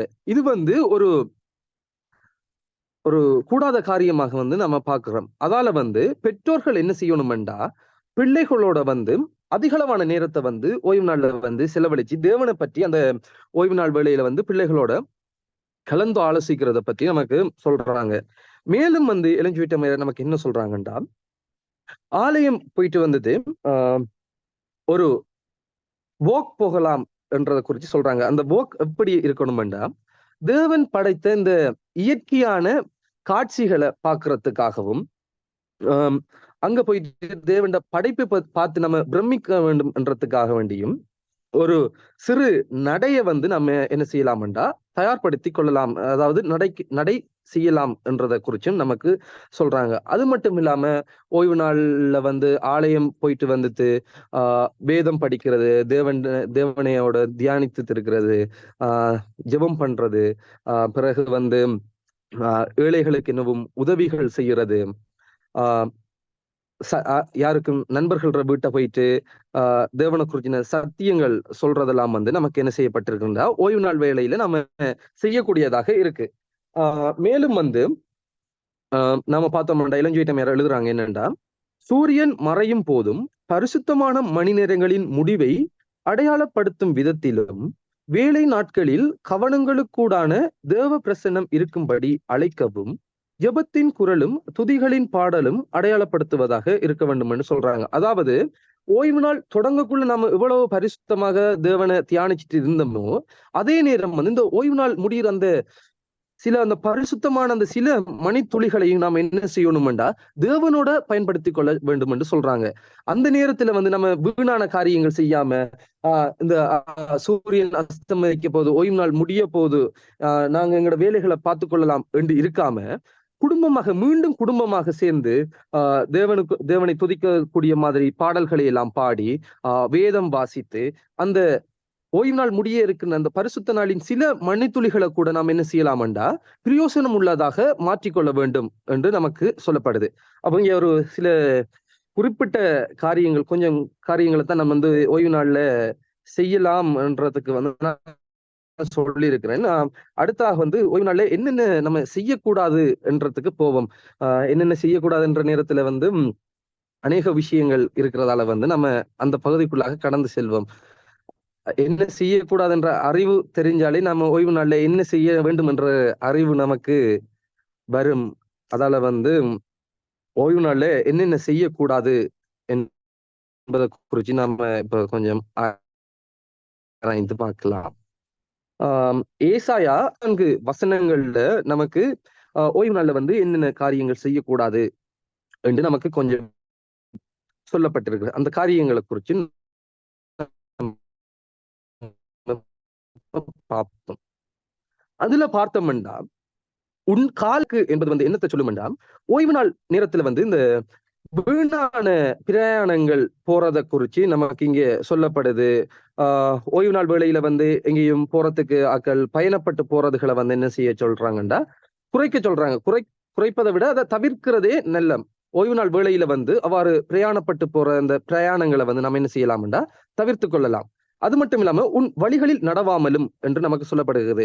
ஓய்வு நாள் வேளையில வந்து நம்மட இஷ்டத்துக்கு அங்க போறது, அந்த வீணான இதுகள் செய்யறது, நம்மட இஷ்டப்படி நடக்கிறதையும் வந்து என்ன சொல்றாங்கன்னா தவிர்க்க சொல்றாங்க. அது மட்டும் இல்லாம உன் சொந்த பேச்சை பேசாமலும் இருக்க சொல்றாங்க. நம்மட ஓய்வு நாள் வேலை வந்து ஒரு மிகவும் ஒரு பரிசுத்தமான ஒரு வேலையாக இருக்குது. இந்த இதுல வந்து சொந்த பேச்சுக்கள் என்ன அநேகர் வந்து ஓய்வு நாள் வேளையில வந்து ஓய்வு நாள் வேலை ஆலயத்துக்கு போயிட்டு ஆலயம் முடிஞ்ச உடனே வந்து பார்த்தோம்டா அநேக பெண்கள் வந்து என்ன செய்வாங்கண்டா கூடியிருந்து கதைப்பாங்க. ஒரு டீமா ஆகி கூடியிருந்து கதைப்பாங்க. நம்ம அங்க அவடத்த போய் அவங்களோட கதை என்னன்னு கேட்டு பார்த்தோம்டா அது பிறரை குறிச்ச கதைகளாத்தான் இருக்கும். உதாரணத்துக்கு சொல்ல போனோம்டா அங்க பாருடி அவள் இப்படி போட்டு வந்திருக்காள், இவள் இப்படி இருந்தவள் இஞ்சால இப்படி வந்திருக்காள், அங்க பாரு அவள் எங்கேயோ போனவள் இப்ப இங்க இந்த இதுக்கு வந்திருக்காள், பிறகு இவள் இப்படி இருந்தவள் ஏன் இங்க சர்ச்சுக்கு முன்னுக்கு வந்து ஜெபம் பண்றாள், ஒரு பாட்டு படிக்காள், இவள்ற நடத்தைகள் என்னன்னு தெரியுமா எடுத்து ஓய்வு நாள் வேளையில இருந்து என்ன செய்வாங்கண்டா பிறரை பத்தியே வந்து அவங்க இது செய்வாங்க, என்ன நியாயம் தீர்த்து கதைச்சு கொண்டிருப்பாங்க. இந்த வேலைகள் எல்லாத்தையும் என்ன செய்யறாங்கண்டா தவிர்க்க சொல்றாங்க. இப்படி அந்த பரிசுத்தமான ஓய்வு நாளை வந்து கொச்சைப்படுத்தாத வண்ணம் நம்மளை இருக்கிறதுக்கு வந்து இந்த ஏசாயா 58 அதிகாரம் 13 14 வசனங்கள் நமக்கு உதவி செய்யுது. அது மட்டும் இல்லாம நெகேமியா 13 அதிகாரம் 19 21 வசனங்கள் நமக்கு என்ன சொல்லுதுன்னா, ஓய்வு நாளில் வாங்குவதோ விற்பதோ வியாபாரம் செய்வதோ கூடாது. ஓய்வு நாள் வேளையில வந்து இந்த ஒரு காரியத்தை மீறுவாங்க. என்னன்னா ஆலயத்துக்கு வரும் பொழுதே தங்களோட பிள்ளைகளுக்கு வந்து தேவையான இந்த சிற்றுண்டிகள், பிஸ்கட் வாங்கிட்டு வர்றது, ஜூஸ் வாங்கிட்டு வர்றது, ஆலயத்துல வச்சு தங்களோட பிள்ளைகளுக்கு கொடுக்கணும்ன்றதுக்காக அந்த ஓய்வு நாள் வேளையில என்ன செய்வாங்கன்னா அதுகளை வாங்குவாங்க. அநேகர் வந்து ஆலயம் முடிந்தவுடன் ஓய்வு நாள்ல வந்து ஆலயம் ஏன் அவ்வளவு அவசரப்பட்டு போறாங்கன்னு நாம பார்த்தோம்டா போயிட்டு உடனே அவங்களோட கடையை திறந்துருவாங்க. சிலர் கடை வச்சிருக்கிறார்கள் வந்து வாரவங்க என்ன செய்வாங்கன்னா கடையை திறந்து வியாபார நடவடிக்கையில ஈடுபடுவாங்க. அதை கேட்டோம்னா சொல்லுவாங்க, ஐயோ நமக்கு இருக்கிற வருமானம் பார ஒரு சோர்ஸ் வந்து இந்த கடைகள் மூலமா தான் நமக்கு வருமானம் வருது, அதால வந்து கடை திறக்காட்டி எப்படி குடும்பத்துக்கு தேவையான சாப்பாடுகளை பார்க்கத்தானே வேணும். சிலர் அதை நியாயப்படுத்துறதுக்கு அவங்க என்ன செய்வாங்கண்டா ஓய்வு நாள்ல வந்து நன்மை செய்யறது வந்து நமக்கு சொல்லப்படுதானே, ஓய்வு நாள்ல நன்மை செய்யலாம் தானே, இந்த குடும்பத்துக்காகத்தானே நான் இந்த கடையை திறக்காட்டி வந்து இந்த குடும்பத்துக்கு அன்று இரவைக்கு வந்து உணவு கிடைக்காது, இந்த குடும்பத்துக்கு உணவு தேவை என்று வந்து சொல்லுவாங்க. அதை நியாயப்படுத்த பார்ப்பாங்க. அவங்க செய்யற அந்த பிழையை நியாயப்படுத்த பார்ப்பாங்க. ஆனா அது பிழை. அவங்க வந்து ஆயத்த நாள்லயோ அதுக்கு முந்தின நாள்லயோ ஓய்வு நாளுக்கு தேவையான இந்த உணவுக்கு தேவையான பணங்களை என்ன செய்யணும்டா சேமிச்சு அதுக்குரிய பொருட்களை எல்லாம் வாங்கி ஆயத்த நாள்ல வந்து ஓய்வு நாளுக்குரிய உணவுகளை அவங்க என்ன செஞ்சிருக்கணும்டா தயார் செய்து வைத்திருக்கணும். ஆனா அவங்க வந்து என்ன செய்வாங்கன்னா தங்களோட பிழையை வந்து நியாயப்படுத்துறதுக்காக சில வியாக்கியானங்களை நமக்கு வைப்பாங்க. அது மட்டும் இல்லாம ஓய்வு நாள்ல வந்து எலன் ஜி. ஒயிட் அடுத்தது testimonies for the search volume 4 வந்து என்ன சொல்றாங்கன்னா, ஓய்வு நாள் பிரமாணத்தின் ஒரு பகுதியை மட்டும் ஆசரிப்பது தேவனால் கொள்ளப்படாததாக இருக்கிறது என்று சொல்றாங்க. அநேகர் ஓய்வு நாள் என்ற நேரத்துல புரிஞ்சு கொள்றது என்னண்டா, இந்த ஆலயத்துக்கு போகின்ற நேரம் மட்டும்தான் அவர்களை பொறுத்தவரையில ஓய்வு நாளாக காணப்படுது. வெள்ளிக்கிழமை மாலை சூரியன் மறையதிலிருந்து சனிக்கிழமை மாலை சூரியன் மறையும் அந்த 24 மணி நேரங்கள் தான் நமக்கு ஓய்வு நாளாக இருக்கு. அந்த பரிசுத்தமான நாளை வந்து அவங்க என்னென்ன செய்வாங்கண்டா, ஆலயத்துக்கு போற நேரம் மட்டும்தான் அவங்கள பொறுத்தவரையில சிலருக்கு வந்து ஓய்வு நாளாக இருக்கும். ஆலயத்துக்கு நாங்க போனோம்னா நாங்க பெர்ஃபெக்டா இருக்கோம், ஆலயத்துல மட்டும் பெர்ஃபெக்டா இருக்கும். ஆனா ஆலயத்துல இருந்து வீட்டை வந்ததுக்கு பிறகு நாங்க சமைப்போம், அது செய்வோம், கடைகளுக்கு போவோம், வாங்குவோம், விற்போம், என்ன நம்மளோட சொந்த பேச்சுகளை பேசுவோம், பிரயாணப்பட்டு போவோம். இவ்வாறு வந்து சிலர் இந்த பகுதி நேரமாக இந்த ஓய்வு நாளை கடைபிடிக்கிறத சொல்லி என்ன சொல்றாங்கன்னா, நீங்கள் உங்களை ஓய்வு நாள் ஆசரிப்பவர்கள் என்று அறிவிக்காமல் இருப்பதை காட்டிலும் அதிக தீமையை அது பாவிகளின் மனங்களில் ஏற்படுத்துகிறது. இவங்க இவ்வாறு இருந்துட்டு என்ன சொல்லுவாங்கன்னா, நாங்க பெர்ஃபெக்டா வந்து ஓய்வு நாளை என்ன செய்யறோம்டா ஆசரிச்சு கொள்றோம் என்று சொல்லுவாங்க. ஆனா இது வந்து இப்படி சொல்றதை காட்டிலும் அதிக தீமையை பாவிகளின் மனங்கள்ல என்ன செய்தண்டா ஏற்படுத்துது என்று நமக்கு இளஞ்சுவிட்டமையார் சொல்றாங்க. மேலும் பார்த்தோம்டா ஓய்வு நாள்ல என்ன செய்யக்கூடாது என்பதை வந்து முற்பிதாக்களும் தீர்க்கதரிசிகளும் புத்தகத்துல என்ன சொல்றாங்கண்டா, தேவையில்லாத வேலைகளை கண்டிப்பாக தவிர்க்க வேண்டும். தொழில் வியாபாரம் சம்பந்தப்பட்ட காரியங்களை விவாதம் செய்வார்கள் அல்லது அவைகளை பற்றி ஓய்வு நாளில் திட்டம் தீட்டுபவர்கள் உண்மையாகவே அந்த காரியங்களில் ஈடுபட்டார்கள் என கருதுகின்றனர். அப்போ இவங்க என்ன செய்யறாங்கண்டா, ஓய்வு நாள்ல வந்து வேலை செய்யக்கூடாதுன்னு சொல்றாங்க. நாங்க என்ன செய்வோம்டா, ஓய்வு நாள்ல வந்துட்டு இப்போ உதாரணத்துக்கு வந்து ஒரு கடை வச்சிருக்கிறாரு ஒரு ஆளை எடுத்துக்கொள்வோம். அவர் என்ன செய்வாருண்டா, ஓய்வு நாள்ல வந்து கடையை நான் பூட்டி கொள்றேன், ஆனா அந்த கடைக்கு தேவையான பொருட்களை பெற்றுக்கொள்றதுக்கு தொடர்பான அந்த அழைப்புகள், மேலும் என்ன பொருட்களை அவர் வாங்கி கொள்ளலாம் என்பதை பத்தி ஆலோசிக்கிறது, சந்தையில வந்து விலை மாற்றங்களை கண்டு அந்த விலை மாற்றங்களுக்கு ஏற்ப வந்து இன்றைக்கு பொருட்களை வேண்டலாமா, இந்த பொருட்களை வேண்டி நம்ம செய்யலாமா, ஸ்டோர் பண்ணலாமா என்பதை வந்து அவர் ஓய்வு நாள் வேளையிலேயும் அதை சிந்திக்கிறது வந்து தேவன் எவ்வாறு பார்க்கிறாருண்டா, அவர் ஓய்வு நாள்ல வந்து வேலை செய்வதாகத்தான் தேவன் வந்து அதை காண்கிறார். அவர் உண்மைக்கும் வந்து வேலை செய்யல, ஆனா தன் வேலையை குறிச்சு அதிக யோசனைகளை வந்து அவர் என்ன செய்யறாருண்டா, ஆலோசனைகளையும் மற்றவர்களோட கதைச்சு கொள்றது, அவர் பிசினஸ் சம்பந்தமாக கதைச்சு கொள்றது, இதெல்லாம் வந்து தேவன் எப்படி பார்க்கிறாருண்டா, அவர் அந்த ஓய்வு நாள்லையும் அந்த வேலைகளை செய்ததாகத்தான் என்ன செய்யப்படுதுன்னா கருதப்படுது. மேலும் நம்ம testimonies for the church volume 2ல பார்த்தோம்டா இளஞ்சுவிட்டமையார் என்ன சொல்றாங்கண்டா, ஓய்வு நாள்ல வந்து பரிசுத்தமான காரியங்களில் மட்டுமே சஞ்சரிக்கும்படி மனதை ஒழுங்குபடுத்த வேண்டும் என்று தேவன் எதிர்பார்க்கிறார் என்று சொல்றாங்க. ஆனா அநேகர் வந்து என்ன செய்யறோம்டா, இந்த ஒரு பிரமாணத்தை நம்ம வந்து என்ன செய்யறோம்னா மீறுறோம்.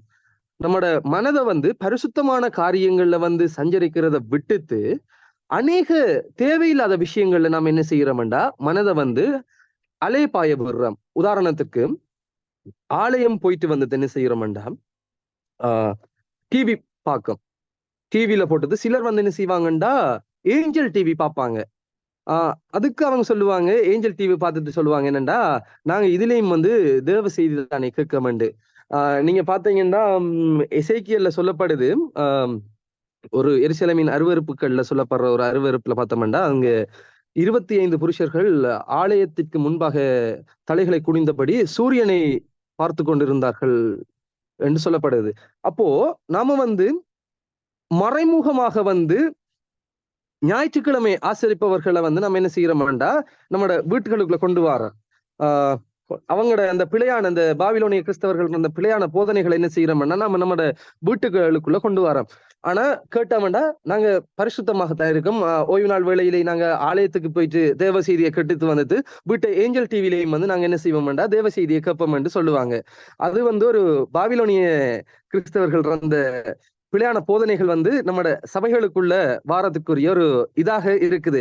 அது மட்டும் இல்லாம நீங்க ஏஞ்சல் டிவில பாத்தீங்கன்னா அநேக இந்த பாடல் காரியங்கள் ரம்செட்லாம் சாமான் அதையும் வச்சு அடிச்சு திரிப்பாங்க. சேமன் நடந்துட்டு இருக்கக்குள்ள சிலர் போதகர் வந்து ஒரு சேமன் எடுத்து திரிக்கக்குள்ள என்ன செய்வாங்கன்னா பாடல்களை பாடுவாங்க. பாடல்களை பாடி வந்து அந்த இதையை வந்து குழப்ப பார்ப்பாங்க. அதை வந்துட்டு நம்மடாக்கள் பார்த்துட்டு ஷா அந்த மனுஷன் எடுத்தாரு பாருங்க சேமன், அந்த போக்குல இடையில ஒரு பாட்டொண்டு போயிருந்தது பாருங்க, சே அங்கதான் அவர் நிக்காரு. இதெல்லாம் வந்து பாபிலோனிய கிறிஸ்தவர்கள பண்புகளை என்ன செய்யறாங்கண்டா நம்மளோட சபைகளுக்குள்ள கொண்டு வந்துட்டு நமது போதகர்களும் அவ்வாறான காரியங்கள்ல ஈடுபடணும் என்றதை வந்து என்ன செய்வாங்கன்னா விரும்புவாங்க. அந்த பாஸ்டர் இப்படி கதைக்காரு, நம்மளோட பாஸ்டர் என்ன வெறும் செய்தி மட்டும்தானே கதைக்காரு, பைபிள்ல இருக்கிறத மட்டும்தானே சொல்றாரு, ஒரு பாடல் ஆராதனை, ஒரு துதி, ஒரு ஆவிக்குரிய ஒரு கத்தரை மகிமைப்படுத்துற ஒரு சோஸ்தரிக்கிற சம்பவம் ஒன்றும் இடையில வருகிறது இல்லையே, ஒரு ஆரவாரமான ஒரு குதூகலமான ஒரு சம்பவங்கள் ஒன்றும் எங்களோட ஆலயத்தில் நடக்குது இல்லையே எடுத்து அந்த பாபிலோனிய கிறிஸ்தவர்கள் அந்த சம்பவங்களை வந்து நம்மளோட ஆலயங்களுக்குள்ள வந்து பூத்துறதுக்கு பார்ப்பாங்க. மேலும் அநேகர் இந்த பரிசுத்தமான ஒரு ஓய்வு நாள்ல வந்து அநேக என்று சொல்லல ஒரு சில போதகர்மார் வந்து ஒரு பிழையான ஒரு நமது அட்வென்டிஸ்ட் போதகர்மாரே சில ஒரு பிழையான ஒரு போதனையை வந்து என்ன செய்யறாங்கடா விதைக்காங்க இந்த பரிசுத்தமான ஓய்வு நாள்ல. அது என்னன்னு பார்த்தோம்டா, அநேகருக்கு தெரிஞ்சிருக்கும் திருமணம் ஒரு பரிசுத்தமான ஒரு காரியம் என்று அநேகருக்கு தெரிஞ்சிருக்கும்.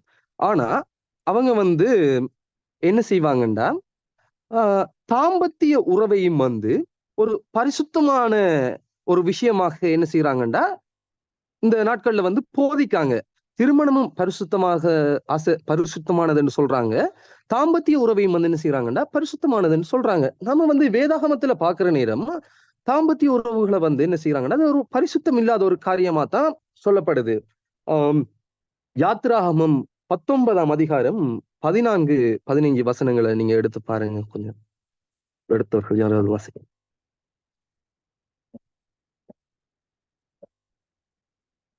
யாத்ராகமம் 19ஆம் அதிகாரம் 14-15 வசனங்கள்.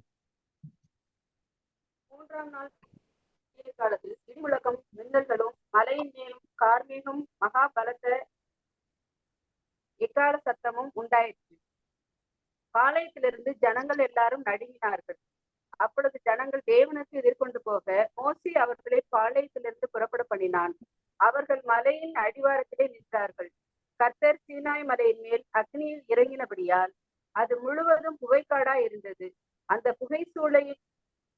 புகைசூளையின் புகையை போல எழுப்பிற்று. மழை முழுவதும் மிகவும் அதிர்ந்தது. கரெக்டுங்களா? அது இல்ல, 19ஆம் அதிகாரம் 14வது வசனம். நான் மோசே மலையிலிருந்து இறங்கி மோசே மலையிலிருந்து இறங்கி ஜனங்களிடத்தில் வந்து அவர்களை பரிசுத்தப்படுத்தினான். அவர்கள் தங்கள் வஸ்திரங்களை தோய்த்தார்கள். அவன் ஜனங்களை நோக்கி 3ஆம் நாளுக்கு ஆயத்தப்பட்டிருங்கள், மனைவியினிடத்தில் சேராதிருங்கள் என்றான். அப்போ இந்த வசனங்களுக்கூடாக நாம பாக்குறோம் என்னன்னா, ஏசப்பா வந்து அந்த கற்பனைகளை கொடுக்கறதுக்கு முதலாக வந்து அவங்களை அந்த சீனாய் மலை அடிவாரத்துக்கு கூட்டி வார நேரம் வந்து என்ன சொல்றாருண்டா அவங்கள போய் பரிசுத்தப்படுத்து என்று மோசைட்ட சொல்றாங்க. அப்ப மோசை வந்து அந்த ஜனங்களை எப்படி பரிசுத்தப்படுத்துறாருன்னு பார்த்தோம்டா, அவர்கள் தங்களுடைய வஸ்திரங்களை வந்து என்ன செய்யறாங்க, அவங்களோட ஆடைகளை வந்து கழுவுறாங்க.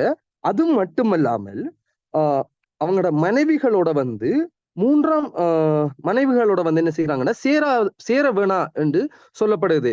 அப்போ இங்க பார்த்தோம்டா ஒரு பரிசுத்தமான ஒரு காரியத்துக்கு போற நேரம் இந்த மனைவிகளோட வந்து நீங்க சேராம இருங்க என்று அவங்க ஏன் சொல்றாங்கண்டா, இந்த ஒரு தாம்பத்திய உறவு என்பது வந்து இங்க ஒரு பரிசுத்தமாக்கப்படாத ஒரு விஷயமாகத்தான் இங்க கருதுறோம். அது மட்டும் இல்லாமல் 1 சாமுவேல் 21வது அதிகாரம் 3-5 வசனங்கள்.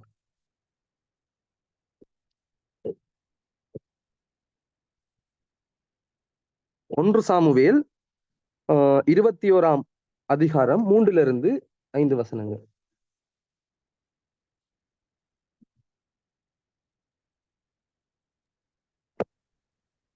இப்போதும் உம்முடைய கையில் இருக்கிறது என்ன? 5 அப்பமாகிலும் என்னவாகிலும் இருக்கிறதை என் கையில் கொடும் என்றான். ஆசாரியன் தாவீதுக்கு பிரதித்திரமாக, பரிசுத்தம் அப்பம் இருக்கிறதே ஒழிய சாதாரண அப்பம் என் கையில் இல்லை. வாலிபர் ஸ்திரீகளோடு மாத்திரம்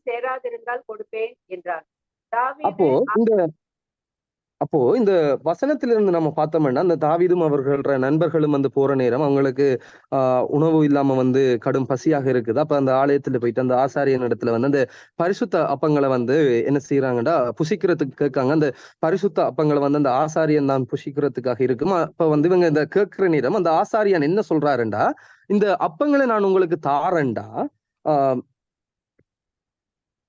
என்ன செய்யணும்னா நீங்க இந்த வாலிபர்கள் வந்து ஸ்திரீகளோடு மாத்திரம் சேராது இருந்தால் கொடுப்பேன் என்று சொல்றாங்க. அப்போ இந்த இடத்துலயும் பார்த்தோம்னா தாம்பத்திய உறவு வந்து ஒரு பரிசுத்தமான ஒரு காரியமாக நமக்கு சொல்லப்படவில்லை.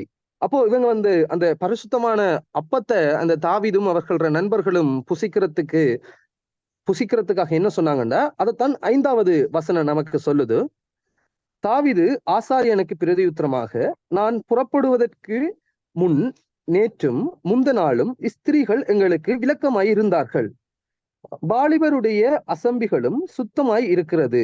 இன்றைய தினம் வேறே அப்பம் பாத்திரத்தில் பிரதிஷ்டை பண்ணப்பட்டதினால் இது சாதாரணமாயிற்று என்றார். அப்போ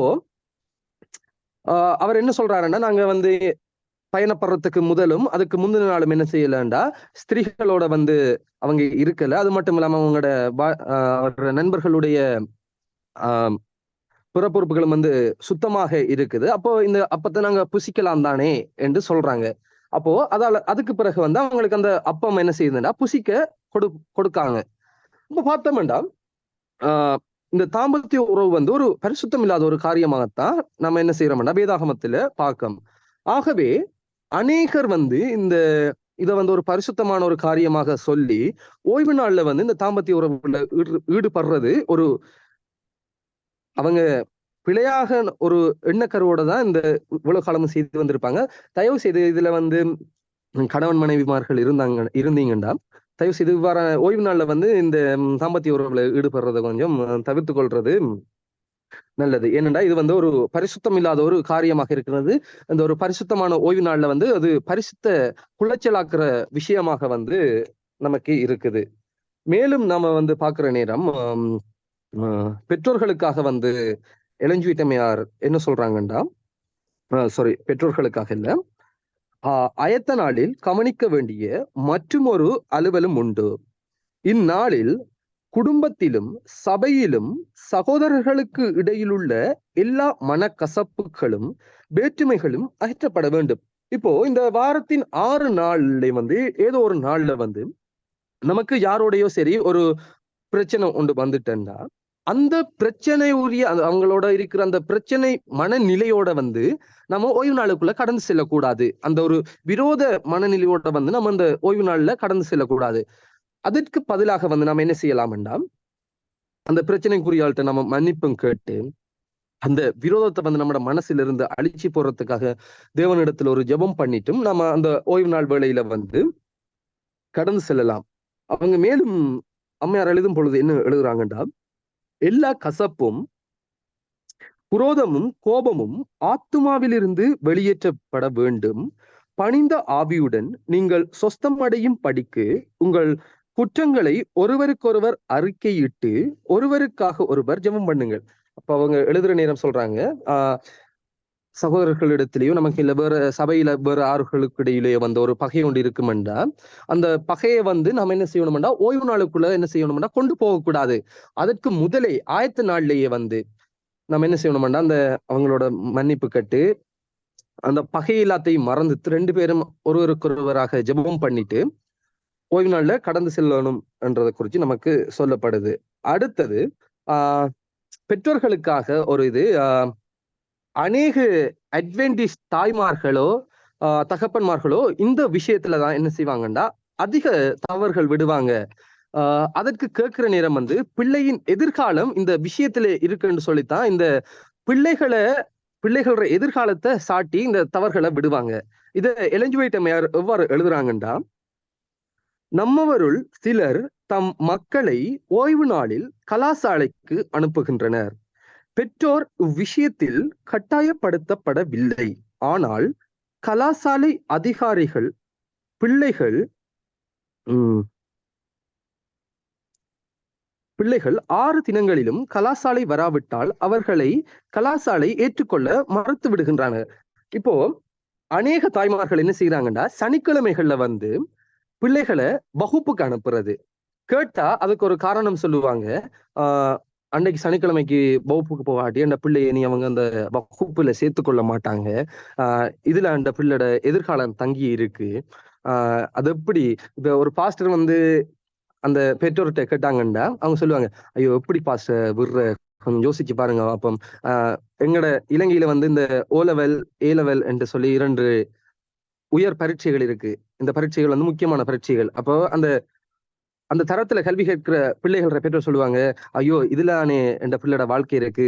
அப்ப இந்த வகுப்புக்கு போகாட்டி என்ற பிள்ளையோட கல்வி நிலை என்னவாகும், இந்த பிள்ளை வந்து அந்த பாடத்துல வந்து என்ன தோற்று விடுவானே என்று சொல்லுவாங்க. அப்போ இதுக்கும் வந்து நம்ம இளஞ்சுவீட்டை மாதிரி இதுக்குரிய பதில்களையும் எழுதுறாங்க. இந்த இவ்வாறான சம்பவங்கள் நடந்தா என்ன செய்யணும் என்றும் எழுதுறாங்க. என்னண்டா, இக்கலாசாலைகள் சிலவற்றில் வழக்கமான பாடங்கள் மட்டுமின்றி சகலவித தொழில்களும் கற்பிக்கப்படுகின்றன. இங்கு கற்பனைகளை கைக்கொள்கிறோம் என சொல்பவர்களின் பிள்ளைகளும் அனுப்பப்படுகின்றனர். ஓய்வு நாளில் நன்மை செய்வது நியாயம்தான் என்று கிறிஸ்து சொன்னதை எடுத்து காட்டி தங்கள் தவறான போக்கை சரியென நிரூபிக்க பார்க்கிறார்கள்.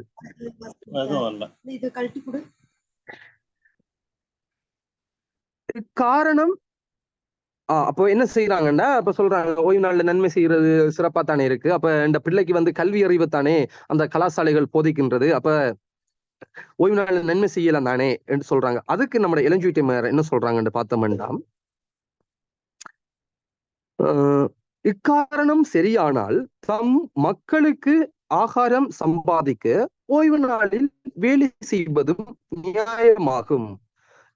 இவ்வித விதாண்டாவாதங்களுக்கு முடிவே இராது. அப்போ நம்ம ஆரம்பத்திலையும் பார்த்தோம், இந்த ஓய்வு நாளை வந்து இந்த கடைகளை திறந்து வச்சிருக்கிறவங்க வந்து சொல்லுவாங்க, தன் பிள்ளைகளுக்காக ஆகாரம் சேர்க்கிறது வந்து நியாயமா தானே இருக்கு, அதுவும் நன்மை செய்யற ஒரு காரியமா தானே இருக்கு என்று அதை குறிச்சு என்னன்னா பல வியாக்கியானங்களை சொல்லுவாங்க. அப்போ இவ்வாறான பல விதண்டாவாதங்களுக்கு முடிவே இராதாம். மேலும் அவங்க எழுதக்குள்ள, 4ஆம் பிரமாணத்தை கை கொள்ள முடியாத இடத்தில் தம் மக்களை வைத்து தேவன் அவர்கள் செய்கையை அங்கீகரிப்பார் என்று நம் சகோதரர்கள் எதிர்பார்க்க கூடாது. தங்கள் பிள்ளைகள் 7ஆம் நாளில் கலாசாலைக்கு செல்லாமல் விடுமுறை பெற்றுக்கொள்ள அவர்கள் அதிகாரிகளை கண்டு தக்க ஏற்பாடுகள் செய்து கொள்ள வேண்டும். இது தவறினால் என்ன நஷ்டம் ஏற்பட்டாலும் தேவ கட்டளைக்கு கீழ்ப்படிய வேண்டும் என்பதே தெளிவு. அப்போ இளஞ்சுவீட்டம் நமக்கு என்ன சொல்றாங்கன்னா, இப்படி சனிக்கிழமைகள்ல வந்து வகுப்புக்கு போறதை வந்து என்ன செய்யணும்னா நிப்பாட்டத்தான் சொல்றாங்க. எல்லாரும் மாறி 1000 கருத்துக்கள் என்ன செய்வாங்கண்டா விதைச்சு கொண்டிருப்பாங்க. இது கல்வி செய்கிறது என்று அநேக விதண்டாவாதங்களை என்ன செய்வாங்கடா விதைச்சு கொண்டிருப்பாங்களாம். அப்படி இல்லாட்டி அந்த பெற்றோர்கள் வந்து ஓய்வு நாள்ல வந்து வகுப்புகளை வைக்கிற அந்த அதிகாரிகள் இடத்துல போயிட்டு இப்படி இந்த பிள்ளைகளை வந்து வகுப்புக்கு அனுப்பலாம், அன்றைய நாள்ல வந்து ஒரு லீவ் ஒன்று தாங்க, இல்ல இந்த பிள்ளைக்கு மட்டும் ஒரு எக்ஸ்கியூஸ் ஒன்று தாங்க என்று சொல்லி கதைச்சி அந்த பிள்ளைகளை அந்த வகுப்புக்கு அனுப்பலாம். அதுக்கு அந்த அதிகாரிகள் உடன்பட்டால் அந்த வகுப்புகளுக்கு அனுப்பலாம். இல்லை அப்படி இல்லை என்றால் நம்மளோட பிரதேசத்துல வந்து ஏதோ ஒரு இடத்துல வந்து கடவுள் நமக்காக ஓய்வு நாள்ல வந்து ஒரு விடுமுறை தார கலாசாலைகள் எங்கேயும் இருக்கும். அது நம்மளோட வீட்டுல இருந்து சற்று தொலைவாகவும் இருந்தாலும் கூட பரவாயில்லை, நம்ம அந்த பிள்ளைகளை வந்து அங்க கூட்டி சென்றாலும் ஓய்வு நாள்ல வந்து அங்க விடுமுறை நமக்கு கிடைக்கும். கல்வி நடவடிக்கைகளும் பாதிக்காது, பிள்ளைகள படிப்பும் சீர்கெடாது, பிள்ளைகளும் வந்து தேவனோடு வாழ்றதுக்கு வந்து தேவன் இவ்வாறான சில தியாகங்கள் செய்வதற்கும் என்ன செய்வாங்கன்னா பிள்ளைகள் வந்து தயாராகி வருவாங்க. பெற்றோர்கள் வந்து இவ்வாறு பிள்ளைகளை வந்து சிரமம் பார்த்து, இப்ப ஒரு 5 கிலோமீட்டர் தூரத்துல வந்து இப்படி சனிக்கிழமையில ஒரு லீவ் தார ஒரு கிளாஸ் டியூஷன் சென்டர் இருக்குண்டா அதுக்கு பிள்ளை அனுப்பாம ஒரு பக்கத்துல ஒரு 100 மீட்டர் தூரத்திலேயோ அல்லது ஒரு வாக் டிஸ்டன்ஸ் தூரத்திலேயோ இருக்கிற ஒரு டியூஷனுக்கு வந்து சனிக்கிழமையில கிளாஸ் நடக்கிற டியூஷனுக்கு வந்து பிள்ளைகளை அனுப்புற நேரம் அந்த பிள்ளை பார்க்கும், ஓஹோ அப்ப ஓய்வு நாள் வந்து நமக்கு முக்கியம் இல்லை போல, ஓய்வு நாளை விட நமக்கு முக்கியமான காரியங்கள் அநேகம் இருக்கின்றன போல என்று அந்த பிள்ளைகள் வந்து என்ன செய்யும்டா நினைக்க கூடும். ஓய்வு நாளை விட தேவனை விட கல்விதான் முக்கியம், தேவனை விட அநேக காரியங்கள் முக்கியம் என்ற அந்த ஒரு மனநிலைக்கு என்ன செய்யும், அந்த பிள்ளைகள் தள்ளப்படும். அதால சிரமம் பார்க்காம பிள்ளைகள் வந்து தேவண்ட அன்பை பற்றி விளங்க வைத்தும், ஓய்வு நாள் முக்கியத்தை பற்றி பெற்றோர்கள் வந்து பிள்ளைகளுக்கு விளங்க வைத்தும் அவர்களை வந்து வழிநடத்தணும் என்று இளஞ்சுவிட்டமையார் எழுதுறாங்க. மேலும் ஆலயத்துல நாம பார்த்தோம்டா அநேக வாலிப பிள்ளைகள் வந்து செபஸ்கூல் பாடம் ஸ்டார்ட் ஆகக்குள்ள என்ன செய்வாங்கண்டா கொஞ்சம் மாறி மாறி ஓடிடுவாங்க. வேற எங்கேயாவது பாடத்துக்கு இருக்கிறதுக்கு சிலருக்கு வந்து விருப்பம் இல்லை. இதையும் வந்து இளஞ்சுவிட்டமையார் நமக்கு எழுதுறாங்க. எப்படின்னா, இளைஞரும் வாலிபரும் கிறிஸ்துவினிடம் கொண்டு வரப்படாவிட்டால் ஓய்வு நாட் பள்ளிக்கூடம் தோல்வியடையும். கிறிஸ்துவிடம் ஆத்துமாக்கள் இழுக்கப்படாவிட்டால் அவை வெறும் ஆசார மத கொள்கையின் செல்வாக்கால் மேலும் மேலும் உணர்வற்று போவோம் என்று எழுதுறாங்க. அப்போ வாலிப பிள்ளைகள் என்ன செய்யணும்டா, கட்டாயம் வாலிப பிள்ளைகள் என்று மாத்திரமில்ல, சபையில இருக்கிற அநேகர் வந்து என்ன செய்வாங்கடா, செபஸ்கூல் பாடம் தொடங்குற நேரம் வந்து தங்களோட சாப்பாடுகளை எடுத்துக்கொண்டு வெட்டையால போயிருந்து சாப்பிடுவாங்க. இது எங்கட சில சபைகள்ல நான் இதை கண்டிருக்கிறேன். செபஸ்கூல் பாடம் தொடங்கக்குள்ள என்ன செய்வாங்கடா, தொடங்கக்குள்ளேயே சாப்பாட்டுகளை எடுத்துக்கொண்டு இந்த பெற்றோர்கள் வந்து பிள்ளைகளை கூட்டிட்டு போயிருவாங்க, வெளியே போயிருவாங்க. அப்போ இந்த காரியங்கள் எல்லாம் வந்து என்ன செய்யறாங்கடா, ஓய்வு நாள் வேளையில வந்து தவிர்த்து கொள்ள சொல்றாங்க. மேலும் ஆலயத்துல வந்து நாம பார்த்தோம்னா சில சம்பவங்கள் நடக்குது. அந்த சம்பவங்களை குறிச்சு இளஞ்சுவிட்டமையார் என்ன சொல்றாங்கன்னு பார்த்தோம்னா, தேவ சபைகளின் அதிபதியானவரின் பிரத்தியட்ச சமூகத்தில் இருப்பது போன்று சகல ஆராதனை முறைமைகளும் பயபக்தியுடனும் அச்சத்துடனும் நடைபெற வேண்டும். அப்போ தேவ சமூகத்துல வந்து எப்பொழுதுமே வந்து அனைத்து ஆராதனைகளும் என்ன செய்யணும்டா, பயபக்தியோடையும் அச்சத்தோடையும் நடக்கணும் என்று இந்த சபைகளுக்குரிய ஆலோசனைகள் அந்த புத்தகத்துல வந்து அவங்க எழுதுறாங்க. ஆனா இன்றைய காலத்துல வந்து இளைஞர்கள் என்ன செய்வாங்கண்டா, ஆலயத்துல போயிட்டு இருந்துட்டு செல்போனை எடுத்து வச்சு கொண்டுட்டு மெசேஜ் பண்ணிட்டு இருப்பாங்க. அங்க முன்னுக்கு ஒரு பாடமோ அல்லது ஒரு சிந்தனை பகுதியோ அல்லது ஒரு பிரசங்கமோ போய்கொண்டிருக்கும். இங்க இளைஞர்கள் வந்து தங்களோட செல்போனை வச்சுட்டு என்ன செய்வாங்கண்டா, செட் பண்றதோ இல்ல வேறு காரியங்களை செய்யறதோ செஞ்சுட்டு இருப்பாங்க. இந்த காரியங்கள் எல்லாம் வந்து அந்த தேவனோட இருக்கிற அந்த பயம், அந்த ஒரு நாள்ல வந்து தேவன் அன்பை குறிச்சு விளங்காம, ஒரு பயபக்தி இல்லாம, ஒரு பக்தியின்மை என்றே சொல்லலாம், தேவன்ல வந்து ஒரு பக்தி இல்லாம என்ன செய்வாங்கண்டா, அவர் பாட்டுல கதை சித்தரிக்கட்டும், நாங்க எங்கட பாட்டுல என்ன செய்வோம்டா, போன் நோண்டுவோம். இந்த சில ஆலயங்கள்ல வந்து அந்த மர பெஞ்ச் இருக்கும். அது வந்து இளைஞர்களுக்கு மிக வசதியான ஒன்று. ஒரு பெஞ்ச் அந்த மறைவுல வந்து புழிஞ்சிட்டு அப்படியே போனை வச்சுட்டு என்ன செய்வாங்கடா, மெசேஜ் பண்ணிட்டு இருப்பாங்க, அவங்களோட காரியங்களை செஞ்சுட்டு இருப்பாங்க. முன்னுக்கு பிரசங்கம் எடுக்கிறவருக்கோ அல்லது முன்னுக்கு இருக்கிற ஆரோ அவங்கள பாக்குற நேரம், பொடியன் வந்து பைபிள் என்னத்தை தேடிக்கொண்டிருக்கிறான், இல்ல நம்ம சொல்றது என்னத்தை நோட் பண்றானோ. ஆனா இங்க நம்ம பக்கத்துல இருந்து பார்த்தோம்னா அந்த அவன் வந்து மெசேஜ் பண்ணி கொண்டிருப்பான், இல்லாட்டி ஃபேஸ்புக் பார்த்து கொண்டிருப்பான். நான் ஒரு முறை ஒரு சபையில இருக்கும் பொழுது எனக்கு பக்கத்துல இருந்த ஒரு வாலிபர் போனை நான் தற்செயலா பாக்குற நேரம் பார்த்தேன்டா, அங்க டாம் அண்ட் ஜெர்ரி கார்ட்டூன் பார்த்து கொண்டிருக்கிறார். அங்க முன்னுக்கு வந்து போதகர் பிரசங்கம் எடுத்துக் கொண்டிருக்கிறார், இங்க அவர் வந்து டாம் அண்ட் ஜெர்ரி கார்ட்டூன் பார்த்து கொண்டிருக்கிறார். அப்போ நான் அப்படி அவர் தொடைய தட்டி, என்ன போஸ் டாம் அண்ட் ஜெர்ரி கார்ட்டூன் பாக்கீங்க செவ்வத்துல வந்துட்டு, அவர் கொஞ்சம் அவங்களோட ஃபேமிலி வந்து ஒரு தேவ பயபக்தி உள்ள ஒரு ஃபேமிலி பேக்ரவுண்ட்ல இருந்து வந்தால், அப்ப இப்படி செய்யக்குள்ள நான் அவர்கிட்ட கேட்டேன், என்ன போஸ் அப்ப நீங்க இப்படி செய்யறீங்களே என்று நான் அவரை கேட்கிறேன். சொன்னேன், அவரு என்னத்தையும் காய்ச்சிட்டு போவாரு, நமக்கு இதெல்லாம் பிடிக்கிறல்ல, அம்மா கூட்டி வந்துட்டாவ ப்ரோ, அதாலதான் என்னென்று போட்டு வந்துட்டேன் என்று தான் சொன்னாரு. மிக ஒரு மன வேதனைக்குரிய ஒரு காரியமா இருந்தது எனக்கு அந்த நேரத்துல. மேலும் வந்து சபைகளுக்குரிய ஆலோசனைகள் அந்த புத்தகத்துல இளஞ்சுவிட்டமையார் எழுதுறாங்க. தேவ வசனத்தை கூறி அறிவிக்கும் பொழுது அதை கேட்கிறவர்கள் அவ்வார்த்தைகள் தேவ சத்தம் என்றும் அவரால் அனுப்பப்பட்ட ஊழியக்காரன் மூலம் அருளப்படுகிறது என்றும் நினைவிற்கொள்ள வேண்டும். அதை கவனித்து கேளுங்கள், தூங்கி விழாதீங்கள். எனக்கு அண்மையில இப்படி ஒரு சம்பவம் ஒன்று நடந்தது எங்கட ஆலயத்துல. ஒரு பிரசங்கம் எடுக்கிறதுக்கு எனக்கு ஒரு வாய்ப்பு கிடைச்சது. அப்ப பிரசங்கம் எடுத்து கொண்டு போறேன். அப்ப முன்னுக்கு ஒரு ஆள் இருந்தாரு. அவர் நான் அப்பதான் தொடங்கிட்டு ஒரு மாதிரி ஒரு ஃப்ளோவில் போறேன். விட்டார் ஒரு கொட்டாவி உண்டு. அப்படி சுத்தி வந்துட்டு மனுஷன் அடிக்கார் ஒரு நித்திர. எனக்கு அதோடையே மைண்ட் ஒரு மாதிரியா போயிட்டு, என்னடாப்பா நாம இன்னும் எப்படி கதைக்க ஒருவேளை கடும் பிளேடு போடுறோமோ. அப்பதான் நான் தொடங்குறேன். அப்படி ஒரு தொடங்கி ஒரு இதுல வார நேரம் பார்த்தா அந்த மனுஷன் அப்படி சுத்தி வந்து அடி ஒன்று விழுகுது அங்க. எனக்கு என்ன செய்யறேன்னே தெரியல. அப்படி இருக்கு இன்றைய நாட்கள்ல நம்மட சபைகள்ல இந்த அநேகர், எனக்கு மட்டுமில்ல வேற யாரும் எடுக்கக்குள்ள வந்து அந்த வட்டி அந்த ஃபேனுக்கு கீழே போய் இருக்கிற நேரம் வந்து இவர் முன்னுக்கு இருந்து யாரும் கதைக்கிறது வந்து ஒரு தாலாட்டு பாடுற போல இருக்குன்னு நினைக்கிறேன் நான். அவங்களுக்கு சும்மா அவங்கள ஓராட்டி ஆராட்டி சீராட்டி அப்படியே நித்திரதான், எல்லாருக்கும் நித்திரதான் வரும். அப்படி கிரீ கொண்டு வந்து அடிப்பாங்க. அப்ப நமக்கும் அதை பாக்குற நேரம் வந்து செய்தி எடுக்கிறதுக்கும் ஒரு மனசு வராது. நம்ம அந்த இடத்துலயே ஒரு மாதிரியா நிப்போம். அது மட்டும் இல்லாம வந்து இந்த தூக்கம் மட்டும் இல்ல, அநேகருக்கு வந்து இந்த தேவ செய்திகள் கேட்பதற்கு வந்து அவங்களோட நேரத்தை செலவிடுறது வந்து மிக ஒரு கஷ்டத்துக்குரிய காரியமா தான் இருக்கு.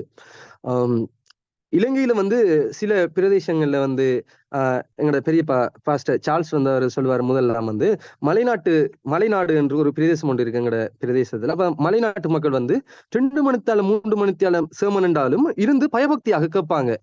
ஆனா நம்மட ஆக்கள் வந்து நாங்க வந்து கரையோர பிரதேசத்தாக்கள், அவங்க மலையக பிரதேசம் என்று சொல்லுவாங்க. 2 பிரதேசங்கள் இருக்கு இலங்கையில.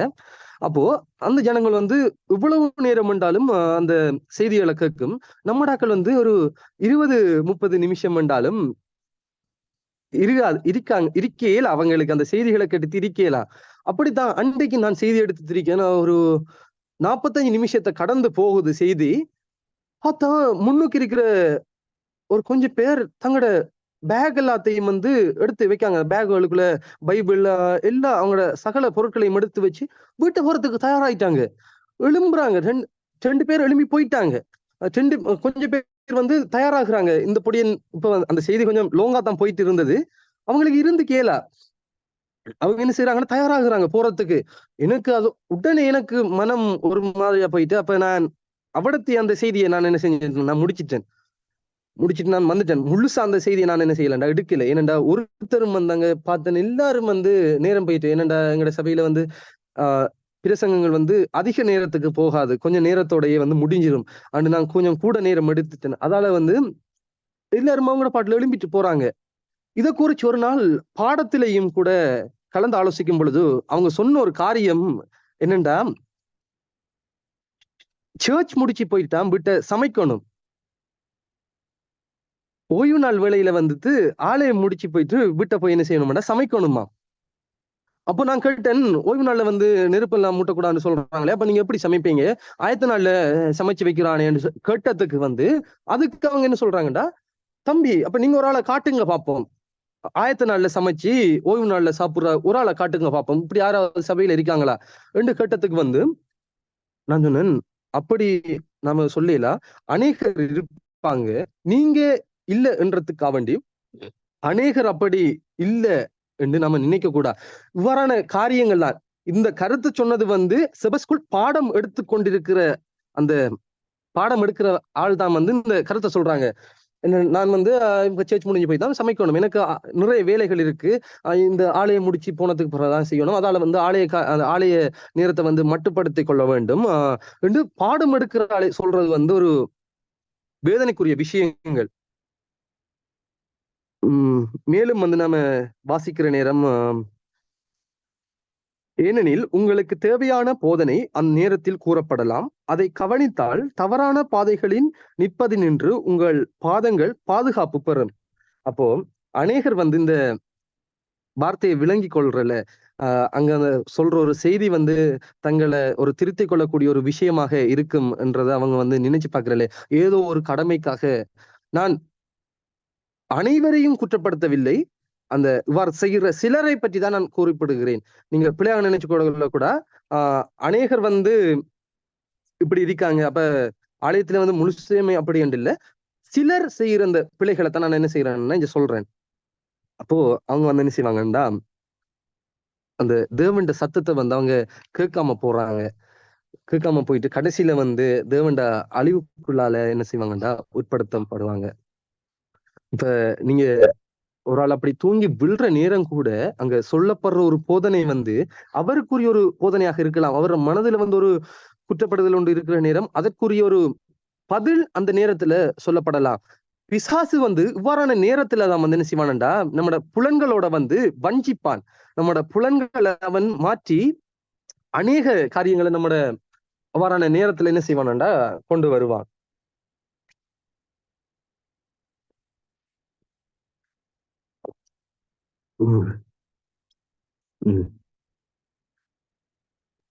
உங்கள் புலன்களை திமிர் அடைய செய்வதில் சாத்தானும் அவனது வேலைக்காரரும் சுறுசுறுப்பாய் இருக்கிறார்கள்.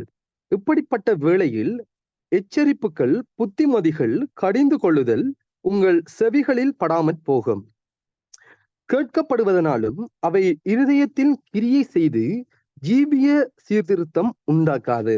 அப்போ நம்ம வந்து இந்த சாத்தானோட வந்து இந்த ஒரு போராட்டத்தோட இந்த ஆலய நேரத்துல வந்து நம்ம என்ன செய்யணும்னா போராட வேண்டும். அநேகருக்கு வந்து ஆலயத்துல போன உடனே என்ன செய்யணும்னா தூக்கம் தான் வரும்.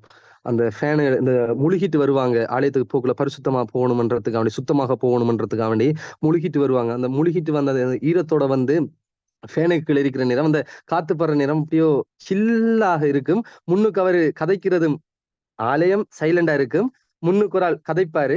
அது நமக்கு அந்த நேரத்துல வந்து தாலாட்டு பாடுற மாதிரி தான் இருக்கும். அப்போ நித்திரை வரும். இதைத்தான் என்ன செய்வான்டா பிசாசு வந்து அவனுக்காக வந்து பயன்படுத்தி கொள்ளுவான். இவ்வாறான நேரங்கள்ல வந்து நம்ம என்ன செய்யணும்னா விழிப்பாக இருக்கணும். அங்க சொல்லப்படுற செய்தி எனக்காக சொல்லப்படுது, என்ற பாவத்துக்காக சொல்லப்படுது, என்னை சீர்திருத்துவதற்காக சொல்லப்படுது என்று நம்ம உணர்ந்தோம்டா அந்த தூக்க கலக்கம் நமக்கு வராது. மேலும் அவை இருதயத்தில் கிரியை செய்து ஜீவிய சீர்திருத்தம் உண்டாக்காது. சில வேளைகளில் ஒரு சிறு குழந்தை கேட்போரின் கவனத்தை மாற்றி விடுவதால் அருமையான விதையாகிய வசனம் நல்ல நிலத்தில் விழாமல் பலனடையாமல் போகலாம். இப்போ ஆலயத்துல நீங்க பார்த்தீங்கன்னா பெற்றோர்கள் வந்து தங்களோட குழந்தைகளை கூட்டிட்டு வருவாங்க. அப்ப கூட்டிட்டு வர நேரம் அந்த பிள்ளைகள் வந்து என்ன செய்யுமாண்டா அப்படியோ சுத்தி திரியும், சர்ச்சில் வந்து அப்படியோ திரியும். அப்போ ஒரு சேமனோட போக்குல ஒரு பிள்ளை கத்துமண்டா நம்மட கவனம் அவ்வளவு என்ன செய்யுமாண்டா சேமன்ல எரியாது. குயிக்கா வந்து அந்த பிள்ளையை தான் நம்ம என்ன செய்வோம்னா பார்ப்போம். அந்த சத்தம் வந்த இடத்தை தான் பார்ப்போம். அந்த நேரத்துல கூட அவர் சொல்ற ஒரு அருமையான விஷயம் கூட நம்மட காதுல விழாம நம்மட சிந்தை கெதியா என்ன செய்யும்டா மாற பார்க்கும். இதை வந்து சாத்தான் மிக தெளிவாக நம்ம மத்தியில பயன்படுத்துறான். அப்போ நீங்க கேட்கலாம், அது மனித இயல்பு தானே, மனம் வந்து மாறுபடக்கூடிய ஒரு மனம் தானே, இப்படி ஒரு சத்தம் கேட்கிற நேரங்களோட கவனம் சிதறும் தானே என்று நீங்க சில கேள்விகள் எழுப்பலாம். உண்மைக்கும் வந்து நீங்க தேவ பயத்தோட வந்து அந்த செய்திக்குள்ள இருக்கிற நேரம் வந்து அந்த சிறிய சத்தங்கள் கூட உங்களோட கவனத்தை என்ன செய்யாதன்னா மாற்றாது. அவர் சொல்ற விஷயங்கள்ல தான் வந்து உங்களோட சிந்தை இருக்கும். ஏனோ தானோ என்று இருப்பவங்களுக்கு தான் அந்த காரியங்கள் என்ன செய்யுமாண்டா அவங்களோட மனதை வந்து மாற்ற பார்க்கும். அந்த சத்தம் கேட்ட உடனே குயிக்கா அந்த பிள்ளைண்ட பக்கம் என்ன செய்வாங்கடா திரும்புவாங்க. மேலும் அம்மையார் என்ன எழுதுறாங்கடா, வாலிபரும் கன்னிகைகளும் ஆலயத்தை குறித்தும் ஆராதனையை குறித்தும் மிக சிறிய அளவில் தானும் பக்தி இல்லாமையால் ஆராதனை நேரத்தில் அவர்கள் நெடுக செய்தி பரிமாறிக் கொண்டிருக்கின்றனர். இது மிக ஒரு ஆலயத்துல நடக்கிற ஒரு விஷயம். அநேக ஆலயங்கள்ல நான் கண்ட விஷயம். செய்தி நடந்துட்டு இருக்கும், 2 பேர் அவங்களோட பாட்டுக்கு கதைப்பாங்க. அதுலயும் வந்து பாத்தீங்கன்னா இந்த பின்னுக்கு இருப்பாங்க. ஆகவும் பின்னுக்கு கடைசி பெஞ்ச்ல இருக்கிறவங்க என்ன செய்வாங்கண்டா அவங்க தேடி அந்த இடத்தை எடுக்கிறது வந்து இந்த தங்களோட உரையாடலுக்காக வேண்டியதான் அவங்க இடத்தை எடுப்பாங்க. 2 க்ளோஸ் ஃப்ரெண்ட்ஸ் இல்ல அவங்க ஒரு 3 கேங் என்ன செய்யும்னா செட் ஆகும். செட் ஆயிட்டு அங்க முன்னுக்கு அவர் என்ன கதை ஜங்களுக்கு என்ன, நாங்க எங்கட பாட்டுல எங்களோட சொந்த பேச்சைத்தான் பேசுவோம், எங்களோட சொந்த காரியங்கள்லாம் ஈடுபடுவோம். பின்னுக்கு இருந்துட்டு முன்னுக்கு இருக்கிறாங்கள நோட்டம் இடுற அங்க பாரு, இவள் இப்படி உடுப்பு போட்டு வந்திருக்காள், என்ன அண்டும் இந்த கலர்ல தான் அவள் போட்டு வந்தாள். திரும்ப இவள் ஒரே இந்த உடுப்பு தான் இவனோ அவனோ போட்டு வாரான், என்ன விளக்கம் என்று அவங்களுக்குள்ள என்ன செய்வாங்கண்டா கதைச்சு கொண்டு இருப்பாங்க. அந்த ஒரு பிரயோசனமான நேரத்தை அவங்க என்ன செய்யறாங்கடா வீணடிக்காங்க. மேலும் அம்மையார் எழுதுறாங்க என்னன்னு பார்த்தோம், இவர்கள் காணக்கூடுமானால் இவர்கள் வெட்கத்தால் நிறைந்து தங்களை பற்றி அருவருப்படைவார்கள். வசனத்தை கவனத்தோடு கேட்கிறவர்களை தேவன் எதிர்பார்க்கிறார். மனிதர் நித்திரை செய்த பொழுது சாத்தான் களைகளை விதைத்தான். இன்று நம்மட சபை தூங்கி கொண்டிருக்கிறதால நம்மட சபைகளுக்குள்ள என்ன செய்யறான்டா சாத்தான் களைகளை விதைச்சிட்டு போறான். தேவ செய்தியை இந்த உலகத்துக்கு, இந்த தேவனுடைய சத்தியத்தை பரப்ப வேண்டிய இளைஞர்களே இன்று என்ன செய்யறாங்கன்னா தூங்கி கொண்டு ஆலயத்துல தேவ பயபக்தி இல்லாம தேவனுக்கு விரோதமான அநேகமான காரியங்களை என்ன செய்யறாங்கடா செய்து கொண்டிருக்காங்க. அதுக்கு காரணம் உலக பிரகாரமான அந்த வாழ்க்கைகள்ல இருக்கிற அந்த ஈர்ப்பு தான் இதற்குரிய காரணம். ஆலயத்துல பொதுவாக தொலைபேசி கொண்டு போவது ஒரு தவிர்க்க வேண்டிய ஒரு காரியம். அநேகர் இப்ப இந்த தொலைபேசியில பைபிள்கள் ஆப் மூலம் வாரதால என்ன செய்யறாங்கடா பைபிளை கொண்டு வரதையே என்ன செய்யறாங்கன்னா மறந்துட்டு ஒரு போனை மட்டும் கொண்டு வந்தா போதும். அந்த போன்லயே பைபிள் பார்த்துட்டு இருக்கக்குள்ள பைபிள் பார்ப்பாங்க. அந்த நேரத்துல அவங்களோட கேர்ள் ஃப்ரெண்டோ அல்லது பாய் ஃப்ரெண்டோ ஒரு மெசேஜ் ஒன்று மேல வருமெண்டா உடனே அவங்களோட கவனம் என்ன செய்யும், பைபிள்லயே வாசிப்பாங்க. குயிக்கா அந்த மெசேஜ்களுக்குள்ள போயிட்டா என்ன செய்வாங்கண்டா அங்க அவங்களோட கவனம் மாறுபடும். இதைத்தான் சாத்தானும் இந்த இளைஞர்கள் மத்தியில் என்ன செய்வாருண்டா விதிச்சு கொண்டு வாரான். அப்போ இளைஞர்களுக்கு நான் சொல்ற ஒரு அன்பான ஒரு ஆலோசனை என்னன்னு பார்த்தோம்னா, ஆலயத்துக்கு போன் கொண்டு போறது ஒரு தவிர்க்க வேண்டிய ஒரு விஷயம்தான். அப்படி நம்ம வீட்டை யாருக்கும் கால் பண்ணணும்னா போன் கொண்டு போனோம்னா அந்த போனை சுவிட்ச் ஆஃப் பண்ணி நம்மட பேக்குள்ள போட்டுட்டு ஆலயம் முடிஞ்சதுக்கு பிறகு எடுத்து நம்ம வீட்டாக்களுக்கோ அல்லது நம்மட போக்குவரத்துக்கு உதவி செய்யற யாருக்கோ அழைப்புகளை ஏற்படுத்திக் கொள்ளலாம். இந்த பைபிள் போன்ல பாக்குறதுக்கு நோட் பேட்ல நோட்ஸை நோட் பண்ணி வைக்கிற என்று அநேகர் இவ்வாறான காரணங்களை கூறிக்கொண்டுதான் ஆலயத்துக்குள்ள இந்த தொலைபேசி பாவனையை என்ன செய்வாங்கடா கொண்டு வருவாங்க. மேலும் எழுதுறாங்க என்னன்னு பார்த்தோம்னா, ஆராதனை முடிவில் தேவாசீர்வாதம் கூறப்படும் பொழுது கிறிஸ்துவின் சமாதானத்தை இழந்து போவோமே என்று அஞ்சி அமைதியுடன் இருக்க வேண்டும். ஆலயத்தில் நின்று வெளியேறும் போது ஒருவரை ஒருவர் இடித்துக் கொண்டும் பேசிக்கொண்டும் போகாமல் அவர்கள் தேவ சமூகத்தில் இருப்பதாகவும் தேவ கண்கள் அவர்கள் பேரில் அமர்ந்து இருப்பதை உணர்ந்தும் நடந்து கொள்ள வேண்டும். ஆலயத்தின் நடைபாதைகளில் நின்று கொண்டு ஒருவரை ஒருவர் சந்திப்பதிலும் வீண் பேச்சுக்களில் ஈடுபட்டு பிறரை வழிமறிக்காதீர்கள். நாம் ஆரம்பத்தில் சொன்னது போலதான் சர்ச் முடிஞ்ச உடனே எங்களை விட்டா காணும் என்ற அளவுக்கு என்ன செய்வாங்கடா எல்லாரும் சர்ச்சை விட்டு பெட்டையால வந்திருப்பாங்க. பெட்டையால என்ன செய்வாங்கடா சில குழுக்கள் இருக்கும், அவங்களுக்குள்ளேயே சில குழுக்கள் வச்சிருப்பாங்க. அந்த குழுக்கள் அவங்களோட க்ளோஸ் ஆகக்கூடிய எல்லா பேரும் என்ன செய்வாங்கன்னா கூடி நின்று அந்த இடத்தையும் பிளாக் பண்ணிட்டு நின்று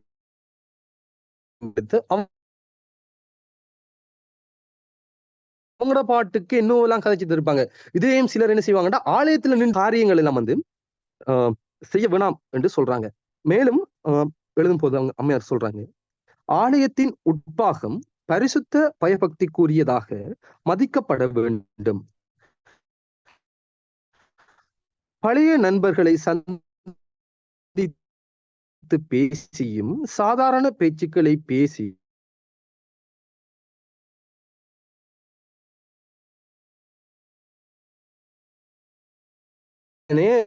எப்ப சர்ச் முடியுது இல்ல என்று பார்த்துட்டு இருந்துட்டு என்ன செய்வாங்கண்டா கதைதான்.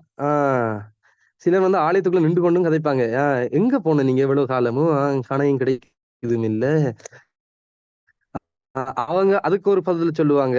அதை குறிச்சிட்டு இந்த வீணான பேச்சுகள், ஓய்வு நாள்ல இவ்வாறான வீணான பேச்சுகள் பேசுவது நமக்கு கூடாது என்று சொல்லப்படுது. இருந்தாலும் நம்ம என்ன செய்யறோம்டா ஓய்வு நாள் வேளையில வரான வீணான பேச்சுக்களை நமக்கு நம்மளை வஞ்சித்து கொண்டு இருக்கிறான். இதை நாம் மறந்தும் வீணான பேச்சுக்களை என்ன செய்யறோம்னா பேசிச்சு கொண்டு இருக்கிறோம். அது மட்டும் இல்லாம தொடர்ச்சியா எழுதும் பொழுது இவை யாவும் ஆலயத்திற்கு புறம்பேயே நிறுத்தப்பட வேண்டும்.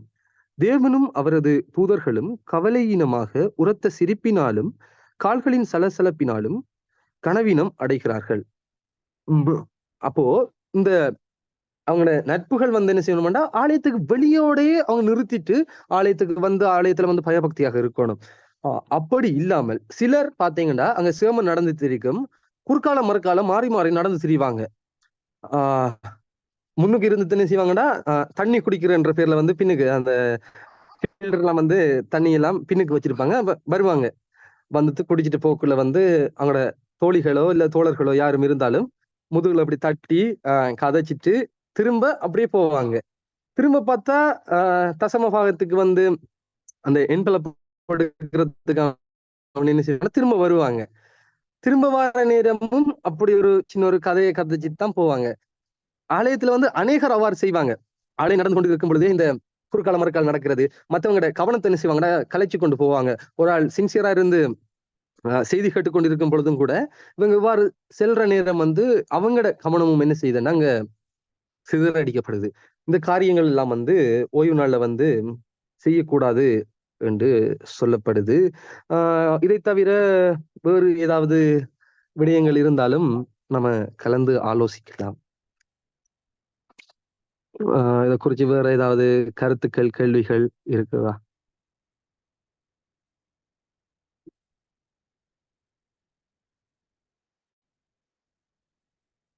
இதோட இந்த செய்தியை நான் முடிச்சுக் கொள்றேன்.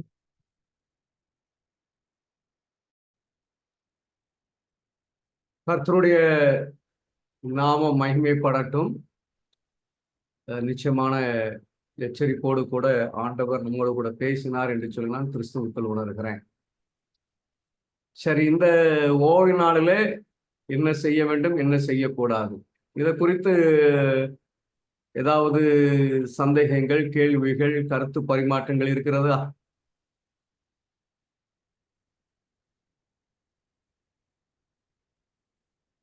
இன்னொரு காரியத்தை நான் கூற மறந்துட்டேன், இப்பதான் எனக்கு ஞாபகம் வந்தது. அநேகர் என்ன செய்வாங்கண்டா ஆலயம் முடிஞ்சிட்டு போன உடனே வந்து நல்லா சாப்பிடுறது, சாப்பிட்ட உடனே அந்த ஒரு சின்ன ஒரு தூக்க கலக்கம் உண்டு எல்லாருக்கும் வரும். அப்போ ஆலயத்துக்கு போயிட்டு வந்துதான் அப்ப சரிதானே, இதுக்கு பிறகு என்ன, அப்ப நம்ம கொஞ்சம் நித்திர கொண்டு எழும்புவோம் என்று என்ன செய்வாங்கன்னா அந்த ஓய்வு நாள் வேலையிலையும் வந்து என்ன செய்வாங்கன்னா தூங்குவாங்க. அந்த நேரம் வந்து நானும் தூங்கியிருக்கேன். ஆனா அதை குறிச்சு அறிஞ்ச பொழுது வந்து நான் அந்த பழக்கத்தை என்ன செய்யறேன்னா விட்டு கொண்டு வரேன். எனக்கு அந்த நேரம் வந்து தெரியாது, இப்படி ஓய்வு நாள்ல வந்து தூங்கக்கூடாதுன்ற அந்த விஷயம் எனக்கு தெரியாது. அது தெரிஞ்சதுல இருந்து நான் அதை தத்து கொண்டு வந்துட்டேன். அந்த பரிசுத்தமான அந்த மணித்துளிகள் என்ன செய்யுதுன்னா முடிஞ்சு கொண்டு போகுது. நேரம் வந்து மிக வேகமாக போறதால வந்து அந்த நாளும் முடிஞ்சு கொண்டு போகுது. நீங்க அந்த தூங்குற நேரம் கூட வந்து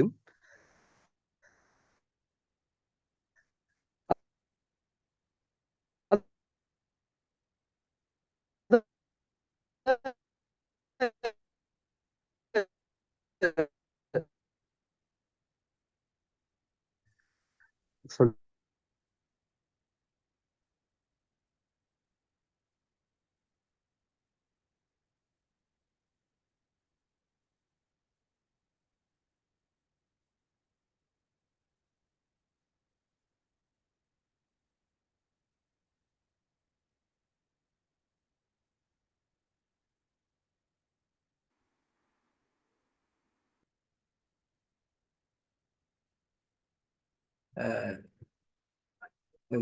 ஜொனாத்தான் அவர் ஜெரையல் சொன்னது எல்லாரும் கேட்டுச்சுங்களா? கேட்டுச்சு அங்கிள். சரி, ஆனால் ரெக்கார்டிங்ல இருக்குமான்னு எனக்கு தெரியல. என்னுடைய நெட் ரொம்ப அன்னைக்கு ப்ராப்ளம் பண்ணிட்டு இருக்குது. சரி, இருக்கட்டும், பரவாயில்ல. ஓய்வு நாளை தூங்கக்கூடாது என்பதே வலியுறுத்தினார் இல்லைங்களா? சரி, இது கூட ஏதாவது சேர்க்கிறதுக்கு விரும்புறீங்களா, இல்ல ஏதாவது சந்தேகங்கள், இப்படி செய்யலாமா அப்படி செய்யக்கூடாதா அப்படின்னு கேட்கறதுக்கு இருக்குதுங்களா? பாஸ்டர், சொல்லுங்க அர்ஜுன். ஹலோ, சொல்லுங்க அர்ஜுன். கேக்குது. இல்ல, சரீரப்பிரமான ஓய்வு நமக்கு தேவை இல்லையா? அதுவும் வேணும்ல. அது இரவு நேரத்துல தான் சரீரம். மற்ற 6 நாளும் வேலை செய்யணும். இரவு நேரத்துல தான் சரீர பிரகாரமான ஓய்வு, பகலில் இல்லை.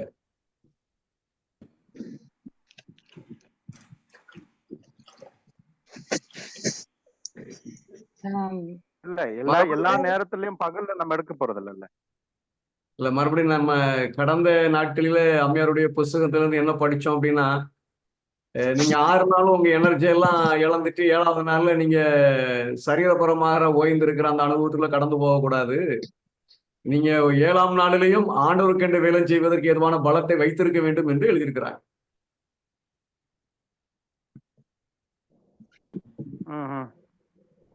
இது நம்ம கடந்த சில நாள்.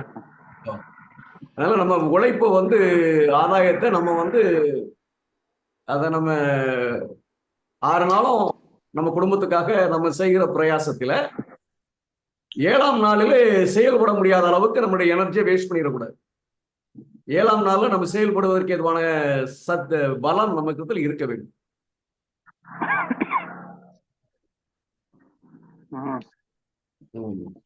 இல்ல நம்ம அட்வான்டேஜ்லயே ஒருத்தர் சொன்னாரு, சனிக்கிழமை நாள்ல ஒரு மணி நேரம் நீங்க ரெஸ்ட் எடுத்துக்கலாம், சரீரபரமான ஓய்வு உங்களுக்கு தேவை அப்படின்னு சொல்லி அம்மையார் எழுதுறதாக சொன்னாங்க. அதுக்கு சரியா தவறான எனக்கு தெரியல, நான் படிக்கல அதை குறித்து. அப்படி இருக்கிறதுக்கு குறைவான வாய்ப்பு தான். நீங்க சொல்ற மாதிரி தீர்க்க தரிசனம் அவருடைய எழுத்துல இருக்குன்னா அதுக்கப்புறம் நம்ம யோசிப்போம். இருக்கு என்று சொல்லுகிறத வைத்தல்ல, அதை நம்ம ஆதாரபூர்வமா இருக்கட்டும்.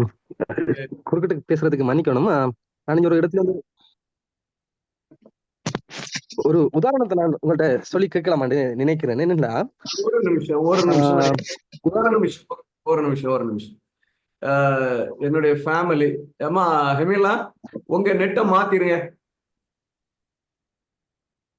பிஎஸ்என்எல்ல இருந்து மாத்திருங்க. அது 2 ஒரே இதுல போறது எனக்கு ரொம்ப டிஸ்டர்பன்ஸா இருக்குது.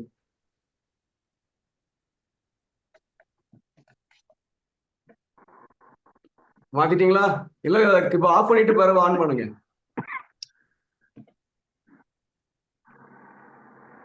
சரி, சொல்லுங்க அர்ஜுன். அது அம்மையார் சொல்லியிருக்கிறாங்க. நம்ம இல்ல வர்றேன் நான், இந்த ஓய்வெல்லாம் குறித்து நம்ம இன்னும் கொஞ்சம் டீட்டெயிலா படிக்கலாம். இப்போ நமக்கு நீங்க நாளைய தினத்துல வாங்க, நம்ம அதை யோசிப்போம் என்ன செய்யலாம் அப்படின்னு சொல்லி இன்னும் கொஞ்சம் ஆழமா படிப்போம். ஆனா 7ஆம் நாளுக்கு உங்களுடைய சரீரத்துல பலம் இருக்குன்னு சொல்லுங்க. எல்லாத்தையும் இழந்துடக்கூடாதுன்னு எழுதியிருக்காங்க. அதான் மாற்றி அமைக்க முடியாது. சரிங்களா? அதுக்கேற்ற மாதிரி சரி, சொல்லுங்க ஜெரேல். இப்ப எனக்கு ஒரு கேள்வி என்னண்டா, இப்போ நம்மட வீட்டுக்கு வந்து ஒரு ஜனாதிபதியோ இல்ல ஒரு உயர் அதிகாரிகளோ நம்மட வீட்டுக்கு வராங்கன்னு சொல்லும் பொழுது வந்து நம்ம அந்த நாள்லையும் தூங்கி கொண்டிருப்போமா? இல்லதானே? உறக்கத்தை நம்ம இதனிடுவோம். அதுல நிறைய காரியங்கள் இருக்கிறது ஜெரேல். ஆலயத்துல தூங்குறது, வீட்டுல தூங்குறது, இதெல்லாம் நம்ம கொஞ்சம் அதை சிந்திக்கணும். சரிங்களா? தூங்கக்கூடாது என்பது உபதேசம், அதுல மாற்று கருத்தே கிடையாது. தூங்கக்கூடாது என்பது உபதேசம். சரிங்களா? நான் இருக்கக்கூடிய நான் தான் இன்னைக்கு வாசித்து காட்டினேன். நம்ம சபிக்கப்பட்ட உலகத்தில் வாழ்ந்து கொண்டிருக்கிறோம். சாபம் மறுபடியும் நம் மீது கூடிக்கொண்டே வருகிறது. அந்த இடத்துல நம்ம எப்படி கண்ணோட்டத்தோட போகணும் அப்படிங்கிறத. தூங்கக்கூடாது, சோம்பேறியாக இருக்கு. தூங்காம இருக்கிறது மட்டும் இல்லை, அந்நாளில் சோம்பேறியாக இருக்கு. எதுக்கு தூங்குறோம்? we are not busy, church is not equipping us. சபை என்ன செய்யறது இல்லை அப்படின்னு சொன்னா, என்னை முழு நேரமும் ஓய்வு நாளில் என்னை உபயோகப்படுத்துவது இல்லை. 12 நம்மளும் அதை விரும்புறதும் இல்லை. 12 மணி 1 மணிக்கு கோயிலை முடிச்சோம்னா விட்டுறோம். நம்ம மறுபடியும் என்ன செய்வோம் நினைக்கிறீங்க? சரி, அதை நம்ம கொஞ்சம் டீட்டெயிலா படிக்கலாம். சரிங்களா? இன்னும் ஆராய்வோம். இதே சப்ஜெக்ட் இன்னும் நம்ம படிப்போம். சரி, வேற யாரும் ஏதோ சொல்ல வந்தாங்களே சார். இன்னைக்கு இந்த வேத பாடம் எனக்கு ரொம்ப பிடிச்சிருந்ததுங்க. ரொம்ப உபயோகமா இருந்துச்சு. ரொம்ப தம்பி ரொம்ப நல்லா சொல்லி தந்தாரு. அவர் என்ன பாஸ்டரோ இல்ல லேமேனோ எனக்கு தெரியாது, ரொம்ப அருமையா சொல்லி தந்தாரு. கடவுளுக்கு ஸ்தோத்திரம். அவரை ஆசீர்வதிக்கணும். ஆண்டவர் இன்னும் அதிகமா ஊழியத்துல உபயோகிச்சுக்கணும்னு நான் அவருக்காக ஜெபிக்கிறேன்.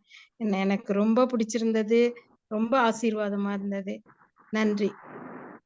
கர்த்தருடைய நாமம் மகிமைப்படட்டும். எனக்கும் தெரியாது ஜெரையில் என்ன ஜொனத்தன் தம்பின்னு தெரியும், மற்றபடி பாஸ்டர் அவர் என்ன வேலை செய்யறாரு அதெல்லாம் எனக்கு தெரியாது. நானு நான் படிச்சு கொண்டிருக்கிறேன். நான் போதகர் எல்லாம் இல்லை, சாதாரண ஒரு சபை விசுவாசி. சரி, கர்த்தர் விசுவாசம், கர்த்தர் விசுவாசம். சரி, வேற ஏதாவது இந்த சப்ஜெக்ட்ல நான் உள்ள போகல, ஏன்னா நான் உள்ள போனேன்னா நீங்க 11 மணி வரைக்கும் இருந்திருக்கணும். அதனால நான் இன்னைக்கு அதுக்குள்ள போக விரும்பல. வேற ஏதாவது நீங்க இதுல உடனே எனக்கு கிளியர் பண்ணணும். சரி, நான் ஒரு ஆப்ஷனுக்கு வருகிறேன். இது ரொம்ப முக்கியமான சப்ஜெக்ட். நீங்க ஏனோ தானே இருக்க முடியாது ஓய்வு நாள்ல. இந்த ஓய்வு நாள்ல நான் என்ன செய்து கொண்டிருக்கிறேன், இது சரிதானா இது தவறா என்பதை நீங்க வீட்டுல உட்கார்ந்து கொஞ்சம் யோசித்து பாருங்க. சிந்தித்து பார்த்து விட்டு நாளைக்கு ஒண்ணு நிறைய கேள்வியோட வாங்க, இல்ல நிறைய கருத்துக்களோட வாங்க. நம்ம இங்க பகிர்ந்து கொள்வோம். சரியா? நம்ம ஓடுற ஓட்டத்துல நிறைய பிரச்சனை இருக்கிறது, என்ன அதை நம்ம சரி செய்யணும். ஆண்டவர் இரக்கமாய் இருக்கிறார். நீ எத்தனை நாட்கள் நாடோ சொல்றேன், எத்தனை நாட்களோ தெரியாது. நான் ஆண்டவர் சீக்கிரமாய் வர வேண்டும் என்று எதிர்பார்க்கிறேன், அதை ஆசைப்படுறேன். அதனால ஆண்டவர் வந்துருவார் என்று துரிதமாக ஆர்வமாக நிச்சயமாக நான் நினைச்சுக்கிறேன், நம்புகிறேன். அதனால நாளைய தினத்துல நம்ம இதே சப்ஜெக்ட் இன்னும் கொஞ்சம் டீட்டெயிலா படிப்போம். அதுக்கப்புறம் நம்ம படிக்க வேண்டிய அந்த ஆரம்ப நேரமும் முடிவு நேரமும் எப்படி கையாளப்பட வேண்டும் என்று சொல்லி நம்ம பார்ப்போம். நாளைக்கு எந்த டிஸ்கஷன் இல்லைன்னா டைரக்டா அந்த நிகழ்வுகளாக போயிடுவோம். இதை எதுக்கு வாய்ப்பா கொடுக்குறேன்னா, இதுல நிறைய குழப்பம் இருக்கும். ஓய்னால இதை செய்யலாமா, அதை செய்யலாமா, இப்படி பேசலாமா, அப்படி பேசலாமா, அப்படின்லாம் நிறைய கேள்விகள் இருக்கிறதுக்கு வாய்ப்பு இருக்கிறது. இந்த மாதிரி நம்ம பேசினா சரிதானா, அந்த மாதிரி நம்ம பேசலாம், இப்படி அதெல்லாம் நம்ம இங்க தெளிவுபடுத்திக் கொள்வதற்கு பிரயாசப்படுவோம். சரி, இப்ப மறுபடியும் இதன் அடிப்படையில் ஏதாவது உங்களுக்கு இன்னும் உடனடியாக தீர்வு செய்ய வேண்டியது ஏதாவது இருக்குதுங்களா?